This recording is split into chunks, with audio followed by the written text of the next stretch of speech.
Conduction इन electrolytic solution. ठीक है, हमको बैटरी के बारे में पढ़ना है और उसमें हम लोग एसिड डालेंगे बैटरी के अंदर। तो बैटरी के अंदर जो इलेक्ट्रिसिटी का कंडक्शन होगा वो किस टाइप का कंडक्शन होगा? इलेक्ट्रोलिटिक। अभी लास्ट टॉपिक में हम लोग बात कर रहे थे कि कंडक्टर दो टाइप के होते हैं। एक टाइप का कंडक्टर क्या है? Metallic conductor. और दूसरे टाइप का conductor electrolyte conductor, electrolytic conductor. ठीक है, अब मेटालिक कंडक्टर में इलेक्ट्रिक करंट किसकी वजह से फ्लो होता है? तो आंसर है फ्री इलेक्ट्रॉन की वजह से। इलेक्ट्रॉन होता है कंडक्टर में, तो इलेक्ट्रॉन का चलना ही करंट का चलना है। ठीक है ना। इलेक्ट्रोलाइट में जब हम इलेक्ट्रोलाइट को सॉल्यूशन में डाल देते हैं, है ना, इलेक्ट्रोलाइट को सॉल्यूशन में डाल देते हैं तो इलेक्ट्रोलाइट टूट करके आयन देता है हमको। और सॉल्यूशन के अंदर तो कोई मेटल नहीं होता ना, तो फिर उसमें करंट कैसे चलेगा? तो आंसर है आयंस की मौजूदगी की वजह से जब आयंस चलेंगे, आयंस के पास भी चार्ज होता है, तो चार्ज का चलना ही इलेक्ट्रिक करंट है। अब चार्ज चाहे इलेक्ट्रॉन के ऊपर आकर के चले और चाहे आयंस के ऊपर आकर के चले। ठीक है, तो जब मेटल सरफेस होती है तो इलेक्ट्रॉन चलता है, तो इलेक्ट्रॉन की वजह से करंट कंडक्ट होता है। और जब सॉल्यूशन होता है जिसमें इलेक्ट्रोलाइट हम डाल के बनाते हैं इलेक्ट्रोलिटिक सॉल्यूशन, तो इलेक्ट्रोलिटिक सॉल्यूशन में आयंस के चलने की वजह से इलेक्ट्रिक करंट कंडक्ट होता है। ठीक है, और बैटरी के केस में हमको दोनों टाइप के कंडक्शन की ज़रूरत पड़ती है। बैटरी के इलेक्ट्रोड के ऊपर, इलेक्ट्रोड तो हवा में होता है ना बाहर, बैटरी के सरफेस से ऊपर इलेक्ट्रोड दिखता है हमको, उसमें से हम तार निकाल के आपस में ज्वाइन करके हम अपनी कोई भी चीज़ चला सकते हैं, जैसे पंखा चला सकते हैं, बल्ब जला सकते हैं, बैटरी से इलेक्ट्रिक करंट ले सकते हैं। तो बाहर में हम दोनों इलेक्ट्रोड को किससे जोड़ रहे हैं? मेटल से, वायर से। लेकिन अंदर में किससे जोड़ते हैं? किसी से नहीं। अंदर में हम सिर्फ लिक्विड भरते हैं, एसिड डालते हैं, डाइल्यूट एसिड। ठीक है, डाइल्यूट नहीं होता, कंसनट्रेटेड एसिड ही होता है, लेकिन उसमें थोड़ा सा वाटर हम मिलाते हैं, डिस्टिल वाटर। ठीक है, तो अंदर में हमारे पास इलेक्ट्रोलिटिक सॉल्यूशन होता है। इलेक्ट्रोलिटिक सॉल्यूशन में कैसे कैसे करंट कंडक्ट होगा? तो आंसर है आयन की वजह से कंडक्ट होगा। ये हम बात कर चुके हैं लास्ट क्लास में। ठीक है, अब थोड़ी सी उसकी प्रॉपर्टी हम ये देखेंगे कि इलेक्ट्रोलिटिक कंडक्शन में कौन कौन से फैक्टर हैं जो इन्वॉल्व होते हैं और उसकी गुणवत्ता अपन कैसे चेक कर सकते हैं। समझ में आ रहा है ना? उसकी क्वालिटी अपन कैसे कैसे चेक कर सकते हैं कि कितना करंट फ्लो होगा, उस करंट का मेजरमेंट हम कैसे करेंगे, कौन सा इलेक्ट्रोलिटिक सॉल्यूशन ज़्यादा करंट कंडक्ट करवाएगा और किस सॉल्यूशन के अंदर कम करंट फ्लो होगा। ठीक है ना, उसकी क्वालिटी, उसकी गुणवत्ता अपन कैसे कैसे मेजर करेंगे। तो कुछ जनरल डिफाइनिंग टर्म हम लोग आज फिर से सीखेंगे। ठीक है ना, जो कि कंडक्शन के लिए जिम्मेदार होते हैं। ठीक है, कभी हम कोई कंडीशन पैदा कर देंगे तो कंडक्शन ज़्यादा हो जाएगा, कभी कोई कंडीशन पैदा कर देंगे तो कंडक्शन कम हो जाएगा। तो कुछ टर्म और जो इन्वॉल्व हो रहे हैं सॉल्यूशन के कंडक्शन में, इलेक्ट्रोलिटिक सॉल्यूशन के कंडक्शन में, वो हम आज फिर से डिस्कस करेंगे। और उसमें से सबसे पहला हमारा टॉपिक है आज ओम्स लॉ। क्या है? ओम्स लॉ, जो आप लोग 9th में भी पढ़ते हो, 10th में भी पढ़ते हो, 11th में भी पढ़े होगे। ठीक है, ओम्स लॉ एक बड़ा जनरल सी चीज़ है, बहुत आसान सी चीज़ है। मैं इसको अपने शब्दों में आपको समझाऊंगा, आपको बड़ा मज़ा आएगा इसको समझ के। ठीक है, तो पहली चीज़ जो कंडक्शन से रिलेटेड है, कंडक्शन मतलब फ्लो ऑफ इलेक्ट्रिसिटी। कंडक्शन मतलब फ्लो ऑफ इलेक्ट्रिसिटी। ठीक है, जो मटेरियल, चाहे वो सॉलिड मटेरियल हो, मेटल हो या इलेक्ट्रोलाइट हो, कोई भी चीज़ हो, सॉल्यूशन हो, अपने अंदर से इलेक्ट्रिक करंट को फ्लो करेगी तो हम बोलेंगे ये कौन सी बिहेवियर को अपने दिखा रही है? कंडक्शन वाली बिहेवियर को दिखा रही है, इलेक्ट्रिसिटी को फ्लो करवाने के लिए। ठीक है ना। अच्छा, फैक्टर लेते अपन। पहला फैक्टर है हमारा ohms law.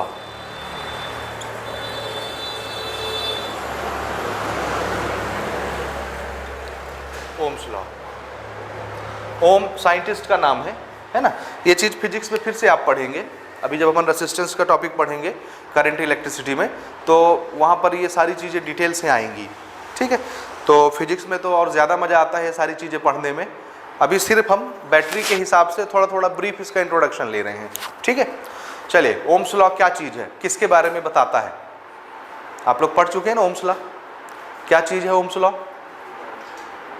V directly proportional to I, है ना, ये याद रखने का तरीका है। V क्या चीज़ है? Potential difference. याद रखिएगा, पोटेंशियल कोई बेसिक क्वांटिटी नहीं होती है ना। बेसिक क्वांटिटी क्या होती है? Potential difference. ठीक है, पोटेंशियल डिफरेंस क्या चीज़ है? हम लोग अभी पोटेंशियल का पूरा टॉपिक कवर करके आ गए हैं फिजिक्स में, है ना। तो आई थिंक अब आपको पोटेंशियल शब्द में कोई डाउट नहीं होना चाहिए। ठीक है। अगर आपको डाउट हो रहा है तो आप वो लेक्चर फिजिक्स के बार बार सुनिए, बार बार देखिए, क्योंकि पोटेंशियल शब्द का मीनिंग आपको जानना बहुत ज़रूरी है, ठीक है ना। पोटेंशियल डिफरेंस क्या चीज़ है? एक जगह का पोटेंशियल हाई होना चाहिए, एक जगह का पोटेंशियल लो होना चाहिए, तभी तो डिफरेंस आएगा। आया ना? एक जगह का पोटेंशियल है 220 वोल्ट और एक जगह का पोटेंशियल है 0 वोल्ट, तो डिफरेंस कितना आया? Higher potential minus lower potential, VA minus VB, 220 minus 0, तो पोटेंशियल डिफरेंस कितना आया? 220 वोल्ट, जो हमारे घर में सप्लाई से आता है, ठीक है ना। This is potential difference. और पोटेंशियल में डिफरेंस क्यों चाहिए? अगर दोनों पोटेंशियल बराबर हो गए, VA और VB 220 220, तो क्या होगा? तो चार्ज चलेगा नहीं। पोटेंशियल डिफरेंस क्यों चाहिए हमको? चार्ज के चलने के लिए, क्योंकि चार्ज कहाँ से कहाँ चलता है? हायर पोटेंशियल से लोअर पोटेंशियल। तो जब पोटेंशियल में डिफरेंस होगा तब ना एक हायर पोटेंशियल बनेगा, एक लोअर पोटेंशियल बनेगा। दोनों पोटेंशियल बराबर हो जाएंगे तो फिर चार्ज कहाँ जाएगा? कहीं नहीं जाएगा।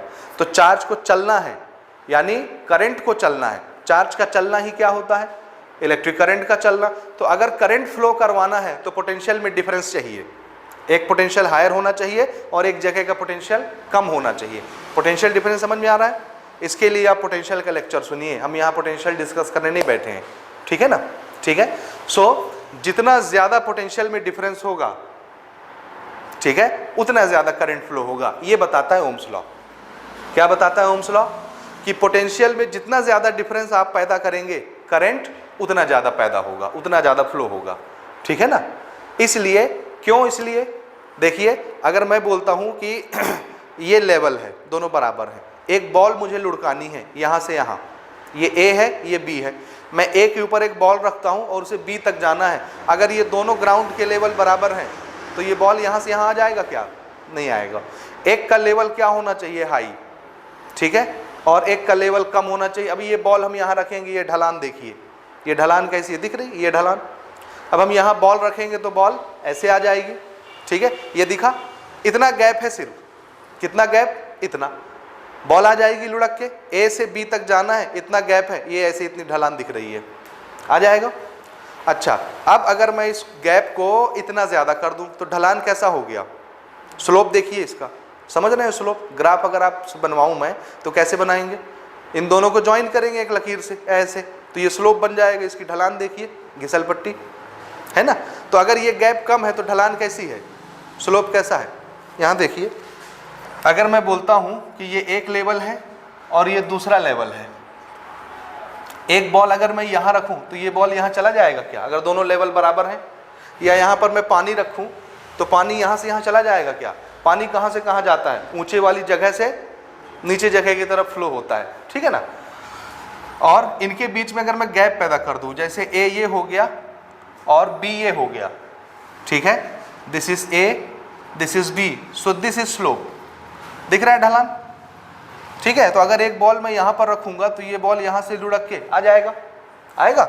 और अगर मैंने इनके बीच के गैप को इतना कर दिया तो ढलान भी कैसी हो गई? ऐसी। अब यहाँ पर बॉल रखेंगे तो ये बॉल लुढ़क के यहाँ आएगी B के पास, ठीक है। अब आप ये बता सकते हैं कि किसमें ज़्यादा स्पीड से आएगी? इसमें ज़्यादा स्पीड से लुढ़क के आएगी कि इसमें ज़्यादा स्पीड से जाएगी? जहाँ स्लोप ज़्यादा होगा वहाँ ज़्यादा स्पीड से जाएगी। और स्लोप ज़्यादा कब होता है? जब A और B के बीच का गैप ज़्यादा होता है। This is potential and the ball represent here electric current. समझ में आया? अगर पोटेंशियल डिफरेंस कम है तो इलेक्ट्रिक करंट भी कम फ्लो होगी, और पोटेंशियल डिफरेंस ज़्यादा है तो इलेक्ट्रिक करंट भी ज़्यादा फ्लो होगी। यही ओम्स लॉ है, आपको यही याद रखना है, ठीक है। What is Ohm's law? किसी भी कंडक्टर के अक्रॉस पोटेंशियल डिफरेंस पैदा करिए। क्या पैदा करना है? Potential difference. और पोटेंशियल डिफरेंस अपन कैसे पैदा करते हैं? एक तरफ हायर पोटेंशियल होगा, एक तरफ लोअर पोटेंशियल होगा। जैसे ये तार है, कंडक्टर है, इधर मैंने हायर पोटेंशियल पैदा कर दिया और इधर लोअर पोटेंशियल पैदा कर दिया। पोटेंशियल कैसे पैदा करते हैं? एक बैटरी लेकर के आइए, रखिए, बैटरी का एक टर्मिनल इधर लगाइए, बैटरी का दूसरा टर्मिनल इधर लगाइए। प्लस वाला हायर पोटेंशियल पर होता है, माइनस वाला लोअर पोटेंशियल पर होता है। There is a potential difference between the conductor. Potential difference पैदा हो गया तो अब चार्ज कहाँ से कहाँ जाएगा? हायर पोटेंशियल से लोअर पोटेंशियल। अब अगर आपने पोटेंशियल डिफरेंस ज़्यादा क्रिएट किया है तो करंट ज़्यादा बहेगी, ज़्यादा करंट फ्लो होगा। और अगर आपने पोटेंशियल डिफरेंस कम क्रिएट किया है तो करंट कम फ्लो होगी। ये अंतर समझ में आ रहा है पोटेंशियल डिफरेंस का और करंट की बहने की स्पीड का, ठीक है। यही क्या चीज़ है? ओम्स लॉ, ठीक है। सो इसका स्टेटमेंट क्या बनेगा, स्टेटमेंट क्या बनेगा, चलिए कोट करते हैं statement. The potential, it is Ohm's law states that the potential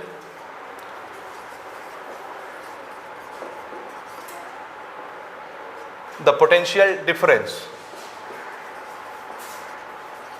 जिसको अपन V से रिप्रेजेंट करेंगे, ठीक है ना। Potential difference is a basic quantity. The potential difference applied across any conductor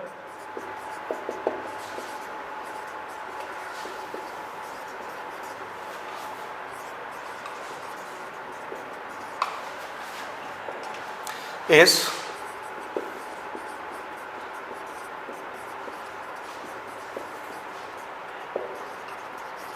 directly proportional to the electric current I flowing through it,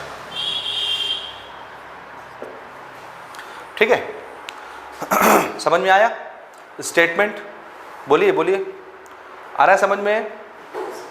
पक्का? ठीक है। तो क्या चीज है ओम्स लॉ? इसका बेसिक डेफिनेशन समझ में आया जो मैंने भी आपने एक्सप्लेन किया, समझ में आया ना? क्या चीज है ओम्स लॉ, क्या बताता है?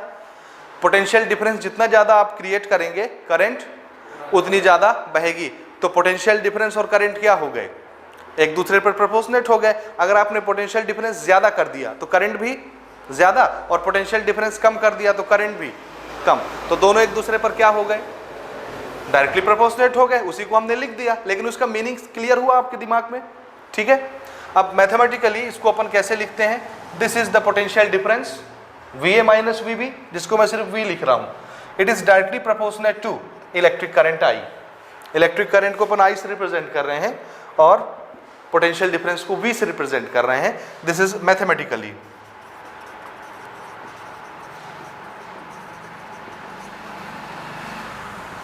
ठीक है, मैथमेटिकली। नाउ अब आप सब जानते हैं कि अगर प्रोपोर्शनैलिटी साइन आती है तो उसको हटाने के लिए हमको क्या लगाना पड़ता है, एक कांस्टेंट लगाना पड़ता है। तो हमने इसको हटाया और हटा करके यहाँ पर एक कांस्टेंट टर्म इन्वॉल्व किया, और वो कांस्टेंट टर्म था हमारा R, और ये है करंट I, ठीक है। तो R क्या चीज है यहाँ, इट इज ए कांस्टेंट, क्या है, कांस्टेंट ऑफ प्रोपोर्शनैलिटी। और इस R का ओम ने नाम रखा ओमिक रेसिस्टेंस। क्या नाम रखा, ओमिक रेसिस्टेंस। चूंकि इसको ओम ने डिराइव किया है इसलिए इस रेसिस्टेंस का नाम भी क्या रख दिया, ओमिक रेसिस्टेंस। और आगे चल के आप अभी सीखने वाले हैं कि ये रेसिस्टेंस क्या करता है, करंट की फ्लो को रोकने की कोशिश करता है, करंट को रोकने की कोशिश करता है, इलेक्ट्रिक करंट को। इसलिए इस रेसिस्टेंस को इलेक्ट्रिकल रेसिस्टेंस भी बोलते हैं, ठीक है। बेसिकली इसका नाम क्या रखा, ओमिक रेसिस्टेंस, ठीक है। Where R is called R is proportionality constant,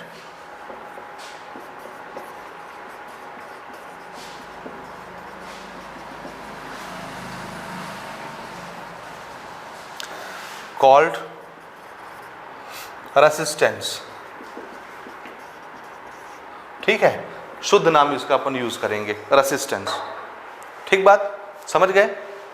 तो R क्या चीज है यहाँ, रेसिस्टेंस। किसने डिस्कवरी की, ओम ने। अभी आप इसका मीनिंग अभी समझे नहीं है, अभी आपको इसको डिटेल से समझना है, रेसिस्टेंस कहते किसको है, ठीक है ना। ठीक है, ये हो गया। नाउ इसी को अगर हम इलाबोरेट करें थोड़ा सा, तो ये फॉर्मूला क्या बन जाएगा, V, इस I को मैं नीचे ले रहा हूँ, this is upon I। So V upon I किसका कैलकुलेशन देता है, रेसिस्टेंस। और रेसिस्टेंस किसका होता है, हर मटेरियल का, चाहे वो मेटल कंडक्टर हो, चाहे वो इलेक्ट्रोलिटिक कंडक्टर हो, किसी भी टाइप का, हर एक चीज का अपना कुछ ना कुछ रेसिस्टेंस होता है। ये भी क्या है, एक गुण है। क्या है ये कोई ऐसी चीज नहीं है जिसको हम आँख से देख सकें, हाथ से छू सकें, महसूस कर सकें, नहीं, ये क्या है, गुण है। जैसे जैसे किसी ऑब्जेक्ट के पास मास होता है, मास क्या है? उसका गुण है, उसकी प्रॉपर्टी है। किसी ऑब्जेक्ट के पास चार्ज आ सकता है रब करने से, चार्ज आया ना, पहले तो चार्ज नहीं था, इसमें चार्ज पैदा हो गया, तो ये क्या है? इसका गुण है, चार्ज कैरी करना इसका गुण है। चार्ज एक गुण है ना, जिसकी वजह से इलेक्ट्रिकल फोर्स लगते हैं। हम लोग जब पैदा होते हैं तो हमको कोई नॉलेज नहीं होता, कोई ज्ञान नहीं होता, धीरे धीरे धीरे हम चीज़ों को समझते हैं, सीखते हैं। क्यों? हमारे अंदर ये गुण है, सीखने का गुण है ना, सीखने का। ठीक है, इसी तरह हर चीज के पास एक गुण होती है जो अपने अंदर से इलेक्ट्रिक करंट को रोकने की कोशिश करती है। कभी कम रोक पाती है कोई चीज, कभी ज्यादा रोक पाती है। किसी के पास इस गुण की मात्रता जो है वो कम होती है और किसी के पास ज्यादा होती है। यानी अगर मैं इस कंडक्टर से इलेक्ट्रिक करंट फ्लो कराऊं तो ये भी करंट को रोकेगा, करंट के फ्लो को अपोज करेगा। ठीक है, और मैं इसमें से अगर इलेक्ट्रिक करंट फ्लो कराता हूं तो ये भी करंट को रोकता है, लेकिन इसके पास रोकने की ताकत ज्यादा हो सकती है, इसके पास कम हो सकती है। होता सबके पास है ये गुण, लेकिन किसी के पास कम होता है, किसी के पास ज्यादा होता है। होता हर एक मटेरियल के पास है। ठीक है, और इस गुण का नाम क्या रखा हमने? रेसिस्टेंस। तो रेसिस्टेंस किसके पास होता है? सबके पास। आपके पास भी है, मेरे पास भी है, इस चेयर के पास भी है, इस हवा के पास भी है, समझ रहे हैं? मेटल के कंडक्टर के पास भी है, नॉन मेटल के पास भी है, सॉल्यूशन के पास भी है। हर एक चीज के पास ये गुण होता है जो अपने अंदर से करंट को फ्लो होने से रोक सके। किसी के पास ज्यादा होता है, किसी के पास कम होता है। जिसके पास ये गुण ज्यादा होगा वो अपने अंदर से करंट को जाने ही नहीं देगा, बहुत रोकेगा, और जिसके पास ये गुण कम होगा वो करंट को रोक नहीं पाएगा, तो करंट उसके अंदर से चली जाएगी। समझ में आया? तो ये किसकी प्रॉपर्टी है? सबकी प्रॉपर्टी, हर मटेरियल की, हर सब्सटेंस की, हर ऑब्जेक्ट की। आई बात समझ? ठीक है, ये एक एक्सप्रेशन हमने बनाया V upon I. V upon I इस गुण का मेजरमेंट है, याद रखिएगा। अगर मैं ये गुण नापना चाहता हूं किसी भी बॉडी का, जैसे इसके पास रेसिस्टेंस है ना, कितना रेसिस्टेंस है मैं नापना चाहता हूं, तो मुझे क्या क्या चाहिए इसका ये गुण नापने के लिए? तो आंसर है पोटेंशियल डिफरेंस पता होना चाहिए और इलेक्ट्रिक करंट पता होना चाहिए। ये चीज समझ रहे हैं आप? हम क्या नापने बैठे हैं? इसका गुण नाप रहे हैं। कौन सा गुण? कि ये करंट को कितना रोकती है, कितना उसको ऑब्स्ट्रक्ट करती है, ठीक है, कितना अपोज करती है करंट को। अब इस गुण को मुझे नापना है इस मटेरियल का, तो मैं कैसे नापूंगा? मुझे क्या क्या पता होना चाहिए? V पता होना चाहिए, I पता होना चाहिए। V क्या है? जो इसके दोनों एंड में हमने लगाया है, पोटेंशियल डिफरेंस पैदा किया है। कैसे नापेंगे पोटेंशियल डिफरेंस? कैसे नापते हैं? बड़ा आसान है, एक वोल्ट मीटर ले आइए, है ना, 100 रुपए का वोल्ट मीटर आता है जिससे वोल्टेज नापते हैं अपन। तो वोल्ट मीटर का एक डंडा यहाँ लगाया, एक डंडा यहाँ लगाया, मीटर नाप के बता देगा कितना पोटेंशियल डिफरेंस है। 2 वोल्ट, 10 वोल्ट, 50 वोल्ट, 100 वोल्ट, कितना लगाया है? 6 वोल्ट, 12 वोल्ट, 3 वोल्ट, दोनों एंड के अक्रॉस हम यहाँ रख के नाप लेंगे। बात समझ में आया? तो वोल्ट मीटर क्या दिखा देगा? कितना पोटेंशियल डिफरेंस है, कितना वोल्टेज। ठीक है, दूसरा एक और इंस्ट्रूमेंट आता है जिसको आप बोलते हो ampere metre, ammeter, ampere metre. वो क्या करता है? करंट नापता है। उसको भी यहाँ टच किया, यहाँ टच किया, वो क्या बता देगा? कितना करंट फ्लो हो रहा है। ठीक है, तो हमने क्या क्या नाप लिया कि इस कंडक्टर के अक्रॉस पोटेंशियल डिफरेंस कितना है वोल्ट मीटर लगा के, और इसमें से इलेक्ट्रिक करंट कितनी फ्लो हो रही, कितने एम्पियर की, दोनों पता चल गए। तो V अपॉन आई डिवाइड कर दिया, तो क्या आ गया?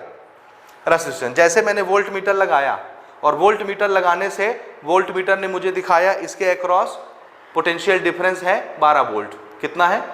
कितना पोटेंशियल डिफरेंस दिखाया उसने? 12 वोल्ट। और एमीटर लगा के नापा हमने तो करंट कितना दिखाया? 2 एम्पियर। कितना करंट दिखा रहा है? 2 एम्पियर। तो इसके पास करंट रोकने का गुण कितना होगा? 12 वोल्ट डिवाइडेड बाय 2 एम्पियर, कितना आया? 6 ओम। इसका हम यूनिट बना रहे हैं आगे चल के, ओम। ठीक है, तो ये करंट कितना रोक सकती है, उसका मेजरमेंट कितना बना? 6, है ना। हो सकता है किसी में ये 8 आए, किसी में 10 आए, किसी में 20 आए, तो वो ज्यादा रोकेगी। ये नंबर जैसे जैसे बढ़ते जाएगा, अब ये नंबर क्या दिखा रहा है? उसके करंट रोकने की पावर दिखा रहा है। कौन सा मटेरियल कितना ज्यादा करंट रोकेगा, अब ये नंबर दिखाएगा। जिसका नंबर कम आएगा वो कम करंट रोकेगा, और जिसका नंबर ज्यादा आएगा वो ज्यादा करंट को रोकेगा। तो ये नंबर लाने के लिए हमको क्या क्या पता होना चाहिए? V और I पता होना चाहिए। ये चीज समझ में आ गया आपको? ठीक। अब इसी से एक दूसरी चीज भी हम बना सकते हैं। अगर हमको V पता है और किसी मटेरियल का रेसिस्टेंस पता है कि वो कितना रोकती है, तो हम क्या निकाल सकते हैं? I। So V upon R करेंगे तो क्या आ जाएगा? I। तो ये 3 फॉर्मूले हो गए। एक फॉर्मूला हो गया basic, V is equal to I R, जिसको आपकी जबान पर होना ही होना है, V is equal to I R. ठीक है, और दूसरा इसी से डिराइव करके ये बना लिया और इसी से डिराइव करके ये बना लिया। 3 क्वांटिटी है, 3 में से कोई भी 2 चीज पता होगी, एक चीज निकाल लेंगे। ठीक है ना, यहां तक समझ में आ गई बात? ठीक है। अब एक चीज और समझ लीजिए, ओम्स लॉ एक ऐसा नियम है जिसको मेटालिक कंडक्टर भी ओबे करते हैं और इलेक्ट्रोलिटिक कंडक्टर भी ओबे करते हैं। ठीक है, क्या समझे आप? ओम्स लॉ एक ऐसा नियम है इलेक्ट्रिसिटी कंडक्ट करवाने का, ठीक है, जो हर तरह के कंडक्टर जिसको ओबे करते हैं। अब कंडक्टर मैंने 2 टाइप के बताए थे आपको, एक मेटालिक कंडक्टर और एक इलेक्ट्रोलिटिक, यानी सॉल्यूशन बनाते हैं जिसमें आयन चलते हैं और इलेक्ट्रिसिटी कंडक्ट होती है। किसी भी टाइप का कंडक्टर हो, ओम्स लॉ लगेगा ही लगेगा, हर एक ओम्स लॉ के नियम से ही चलते हैं। ठीक है ना, तो लास्ट में थोड़ा सा नोट कर लीजिए, एक नोट लिख के,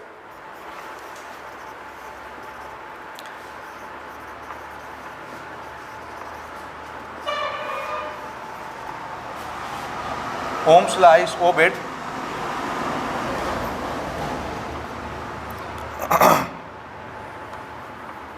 for both the conductors। ठीक है, both the conductors का क्या मतलब है? Metallic as well as electrolytic conductor. लिख लीजिएगा ब्रैकेट में, metallic as well as electrolytic conductor। ठीक है, दिस इज ओम्स लॉ।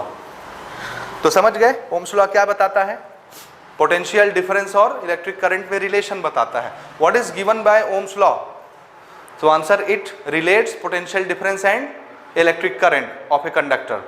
ठीक है, किसके किसके बीच रिलेशनशिप बताता है ओम्स लॉ? पोटेंशियल डिफरेंस और इलेक्ट्रिक करंट। ज्यादा पोटेंशियल डिफरेंस क्रिएट करो, ज्यादा करंट बहेगा, कम पोटेंशियल डिफरेंस क्रिएट करोगे, कम करंट बहेगी उस कंडक्टर से। ठीक है, this is Ohm's law. Clear हो गया? ओम एक साइंटिस्ट का नाम था और इन्हीं के नाम के ऑनर पे हमने रेसिस्टेंस की यूनिट बनाई। रेसिस्टेंस का यूनिट भी क्या रखा हमने? ओम, क्योंकि इसको डिराइव भी किसने किया है? ओम ने किया है। तो अपन अगला टॉपिक ले रहे हैं, resistance.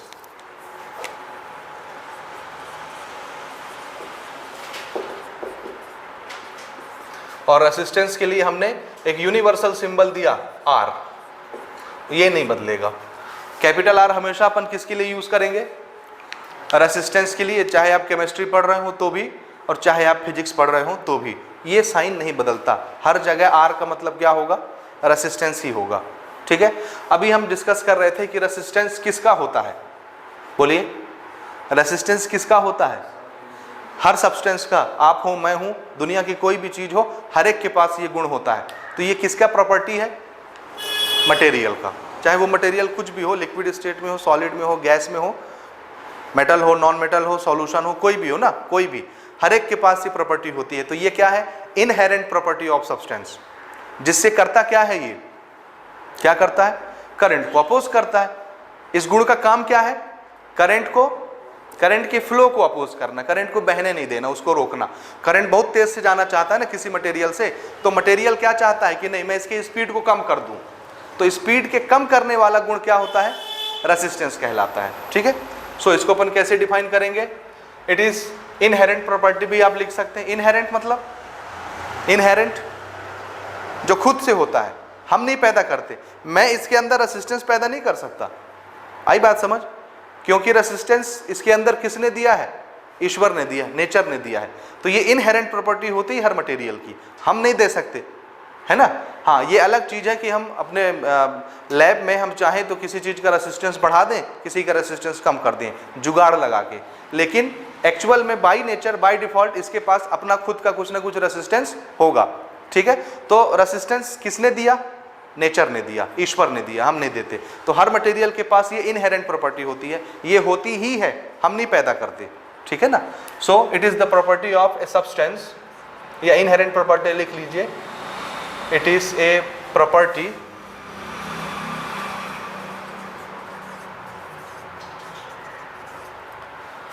Of any substance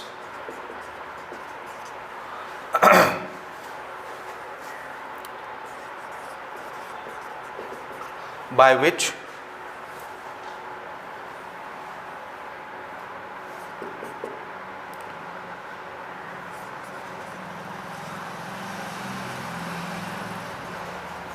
it can obstruct the flow of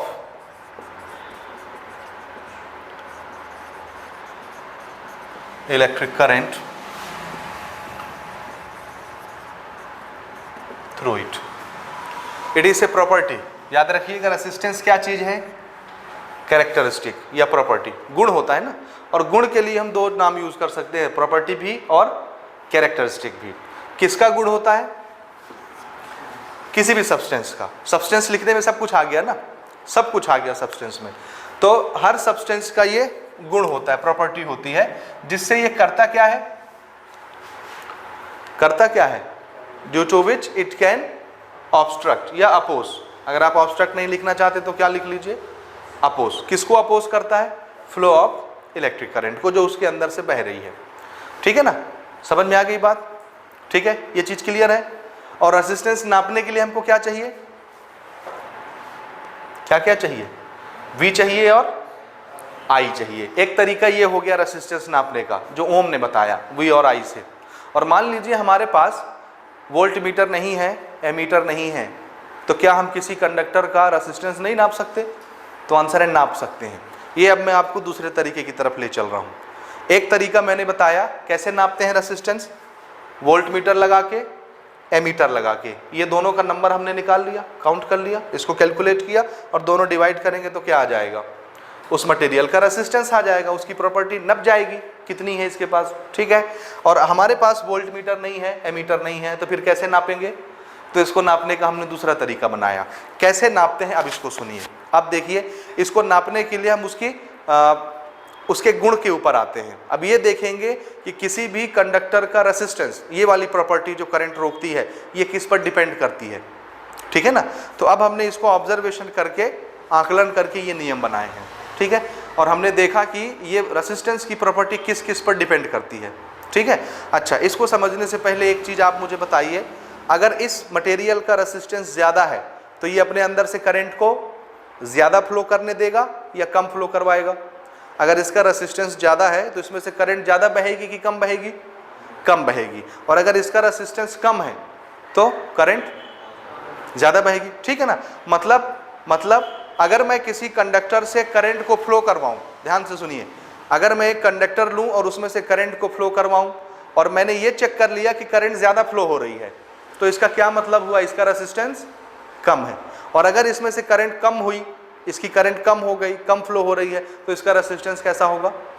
ज़्यादा होगा। ठीक बात। अब करंट कैसे कम होती, कैसे ज़्यादा होती है, इसको नापने का बड़ा आसान सा एक तरीका है। एक तार लीजिए और उसमें एक बल्ब लगा दीजिए, है ना, 10 वाट का एक बल्ब लगा दीजिए। येलो लाइट जो पहले अपन यूज़ करते थे, आजकल तो मार्केट से गायब हो रहा है, वो LED जब से आ गई। ठीक है ना, तो एक 10 रुपये का बल्ब लीजिए और एक तार लीजिए। अब तार को डालिए सॉकेट में और बल्ब जलाइए। अगर बल्ब बहुत तेज से जल रहा है, उसकी रोशनी ज़्यादा है, तो करंट ज़्यादा आ रही होगी कि कम आ रही होगी? अगर बल्ब बहुत तेज़ी से जल रहा है तो करंट ज़्यादा आ रही है कि कम आ रही है? ज़्यादा आ रही। और अगर बल्ब बिल्कुल धीरे हो गया, डिम जल रहा है, डिम जुगनू जैसे जुगजुगा रहा है, तो करंट ज़्यादा आ रही होगी कि कम आ रही होगी? आपके यहाँ लाइट कम होता है ना, वोल्टेज। अब देखिए पोटेंशियल डिफरेंस, वोल्टेज किसकी यूनिट होती है? पोटेंशियल डिफरेंस की। वोल्टेज कम है तो लाइट तेज जलता है कि धीरे हो जाता है? धीरे हो जाता है ना। पंखे तेज चलते हैं कि धीरे हो जाते हैं? धीरे चलते हैं। तो पोटेंशियल डिफरेंस यानी वोल्टेज कम हुआ तो करंट भी क्या हो गई? ये देखिए, वोल्टेज कम हुआ तो करंट भी क्या हो गया? कम हो जाता है। करंट कम, वोल्टेज कम, करंट कम, अकॉर्डिंग टू ओम्स लॉ। तो वोल्टेज कम हुआ तो करंट भी कम हो गया। इसका मतलब है, हम लोग लैंग्वेज ये यूज़ करते हैं घर में, कह रहे वोल्टेज बहुत डाउन है, हमारा बोर नहीं चल रहा क्योंकि वोल्टेज डाउन है, पंखा तेज नहीं चल रहा, कूलर तेज नहीं चल रहा क्योंकि वोल्टेज डाउन है। तो वोल्टेज डाउन का क्या मतलब है? करंट ज़्यादा आ रही है कि कम आ रही है? कम। तो करंट कम आने का पता कैसे चलता है? हमारा बल्ब धीरे हो जाता है जलते जलते, ज़्यादा लाइट नहीं देता। तो इसी चीज़ से हम इसको पता कर रहे हैं। हमने एक तार लिया, वायर, और उसमें एक बल्ब लगाया, तार को डाला सॉकेट में, करंट चालू किया, सप्लाई चालू किया। अगर बल्ब तेज जल रहा है तो करंट ज़्यादा आ रही होगी, और बल्ब धीरे जल रहा है तो करंट कम आ रही होगी। मान लो हमारा बल्ब धीरे जला, तो इस तार में से करंट कैसी आ रही होगी? अगर बल्ब धीरे हो गया तो कैसे आ रही होगी? कम। और अगर करंट कम आई तो इसका रेजिस्टेंस ज़्यादा होगा। समझ में आया? और अगर बल्ब बहुत तेज जला तो इसमें से करंट ज़्यादा आ रही थी, और अगर करंट ज़्यादा आ रही है तो इसका रेसिस्टेंस कम हो गया। ठीक है, अब मैं आपको एक प्रैक्टिकल चीज़ बताता हूँ। आपके घर के सामने 4-5 खंभे लगे हुए हैं। ये जो बाहर से इलेक्ट्रिसिटी की सप्लाई गई है ना, तो एक खंभा यहाँ है, एक आपके घर के सामने है, एक कुछ दूर है, एक कुछ दूर है। ठीक है, यानी आपके घर के सामने, बिल्कुल सामने एक पोल खड़ा है, और आपके घर से इस तरफ 2 पोल हैं, और आपके घर के इस तरफ 2 पोल हैं। जैसे ये आपका घर है तो आपके घर के सामने एक पोल हो गया। अब इस लाइन तो ऐसे जा रही है ना इलेक्ट्रिसिटी वाली, सामने आपका घर है ना, तो आपके घर के सामने ये पोल है, इसके पीछे एक पोल, इसके पीछे एक पोल लाइन से इधर, और इसके आगे एक पोल, इसके आगे एक पोल लाइन से इधर। ठीक है, आपको लेना है बिजली का कनेक्शन। ठीक है, अब बिजली वाले ने क्या किया, आपके घर के सामने जो पोल है वहां से कनेक्शन देने के बजाय इसके सामने वाला एक पोल छोड़ दिया, एक पोल आगे चला गया, यानी इससे 2 पोल आगे चला गया, वहां से आपको तार खींच के आपके घर तक उसने कनेक्शन दिया। ठीक है, तो आपके कूलर, आपके पंखे, आपके टीवी, आपका बल्ब सब अच्छी तेज जलेंगे कि धीरे जलेंगे? बोलिए, क्या लगता है आपको? बोलिए बोलिए, धीरे जलेगा तेज जलेगा, क्या लगता है? अच्छा, ये बताइए, हमारे यहाँ जो पावर हाउस है, ठीक है, क्या इसकी बिजली सिर्फ हमारे गांव में ही यूज हो रही है, या इसकी बिजली बगल वाले गांव में भी जा रही है, उसके बगल वाले गांव में भी जा रही है, उसके बगल वाले गांव में भी जा रही है? जा रही है कि नहीं जा रही है? अच्छा, अब बताइए, यहाँ जो वोल्टेज का सिस्टम है और 3 गांव दूर जो वोल्टेज का सिस्टम है, क्या दोनों जो है वोल्टेज बराबर हैं? कभी देखें आप जाके, यहाँ की बिजली जो 2-3 गांव दूर जा रही है यहाँ से, ठीक है, इसी पोल से कनेक्शन लेके वो एक पोल, दूसरा पोल, तीसरा पोल, चौथा पोल करते करते करते करते दूर ले गए हैं, 3 गांव, 4 गांव, 5 गांव दूर। तो यहाँ का वोल्टेज मेजर करिए और वहाँ का वोल्टेज मेजर करिए। यहाँ के बल्ब ज़्यादा तेज दिखेंगे आपको और वहाँ के बल्ब धीरे जलते हैं। क्यों? जब आप तार को लंबा करते जाते हैं तो इस तार में से कनेक्शन इस गाँव में भी दी ना, फिर आगे गए तो उसी तार में से कनेक्शन दूसरे गांव को दिया, फिर आगे गए तो उसी तार में से कनेक्शन तीसरे गांव को दिया। तो एक ही सप्लाई की तार है, वायर तो एक ही है ना, उसमें से ये वाले गांव भी यूज कर रहे हैं, अगला गांव भी यूज कर रहा है, अगला गांव भी यूज कर रहा है। तो ऐसे जाएंगे जाएंगे जाएंगे जाएंगे तो उसका पोटेंशियल क्या होता जा रहा है? देखिए, पोटेंशियल डिफरेंस अपन ऐसे क्रिएट करते हैं ना, ये एक तार है ना, यहाँ पावर हाउस है, मान लीजिए पावर हाउस, यहाँ से इलेक्ट्रिक सप्लाई इन्होंने भेजी, ठीक है ना, भेजी। अब बताइए करंट कहाँ से कहाँ फ्लो होता है? हायर पोटेंशियल से लोअर पोटेंशियल की तरफ फ्लो होता है। तो पावर हाउस जब सप्लाई भेजता है तो यहाँ का पोटेंशियल कैसा होता है? हायर। और एक एंड कैसा होना चाहिए? Lower potential. तब ना हायर पोटेंशियल से लोअर पोटेंशियल एनर्जी जाएगी, है ना। अब अगर आप यहाँ पे नाप रहे हो, यहाँ पे एक सप्लाई आपने ली अपने गाँव के लिए, इस तार से सप्लाई ली अपने गांव के लिए, तो यहाँ का पोटेंशियल क्या इससे ज़्यादा होगा कि इससे कम होगा? ये वाला 1 नंबर लोकेशन को देखिए, इसका पोटेंशियल कैसा होगा? कम कि ज़्यादा? कम होगा ना भाई, यहाँ ज़्यादा होगा, यहाँ कम। लेकिन इसके कंपैरिजन में इसका पोटेंशियल कैसा है? ज़्यादा। इसीलिए तो हायर पोटेंशियल से लोअर पोटेंशियल एनर्जी फ्लो हो रही है। अब अगला गाँव आया, यहाँ से ये दूसरे गाँव के लिए सप्लाई हमने भेजी, पॉइंट नंबर 2। अब बताइए यहाँ का पोटेंशियल और यहाँ का पोटेंशियल, कौन सा पोटेंशियल ज़्यादा होगा, कौन सा कम? 1 वाला पोटेंशियल ज़्यादा और 2 वाला कम। क्यों? क्योंकि यहाँ से यहाँ एनर्जी फ्लो हो रही है हायर पोटेंशियल से लोअर पोटेंशियल, तो इसका पोटेंशियल कम हुआ कि नहीं? फिर क्योंकि ये लोड ले रहे हैं, ये यूज़ कर रहे हैं इलेक्ट्रिसिटी। फिर अगले गाँव पर हम गए, यहाँ पर आ गए, ये है लोकेशन नंबर 3। तो यहाँ का पोटेंशियल और यहाँ का पोटेंशियल कंपेयर करिए, कौन सा पोटेंशियल ज़्यादा होगा? 2 वाला ज़्यादा होगा, 3 वाला कम। ये समझ रहे हैं ना? क्यों? क्योंकि इलेक्ट्रिसिटी ऐसे फ्लो हो रही है हायर पोटेंशियल से लोअर पोटेंशियल की तरफ। तो इन दोनों पॉइंट में पोटेंशियल किसका ज़्यादा हो गया? 2 का, इसका 3 का कम। लेकिन इसके कंपैरिजन में इसका पोटेंशियल हाई है, तभी तो एनर्जी हायर पोटेंशियल से लोअर पोटेंशियल फ्लो हो रही है। समझ आया? तो जैसे जैसे डिस्टेंस बढ़ता जाता है वैसे वैसे पोटेंशियल क्या होता जाता है। अभी मैं बोल ही रहा हूँ कि this is a higher potential and this is a lower potential, तभी तो एनर्जी हायर पोटेंशियल से लोअर पोटेंशियल की तरफ जाती है ना। अब देखिए, अगर ये 220 वोल्ट है हायर पोटेंशियल और ये 0 वोल्ट है लोअर पोटेंशियल, है ना, हायर लोअर पोटेंशियल डिफरेंस कितना है? 220 वोल्ट है। तो ये बताइए यहाँ का पोटेंशियल क्या 220 से ज़्यादा हो सकता है कि कम? कम होगा ना। ये 220 है तो कहीं का 210 होगा, कहीं 200 होगा, कहीं 190, 180, 170, 150, 100 volt, 50 volt, 40 volt, 20 volt, 10 volt, 0 volt. Potential कम होते जा रहा है कि नहीं? हो रहा है ना। और अगर पोटेंशियल कम हो रहा है तो करंट भी कम होती जाएगी। समझ में आया? तो पोटेंशियल क्यों कम हुआ? क्योंकि हमने क्या किया? डिस्टेंस लंबा कर दिया।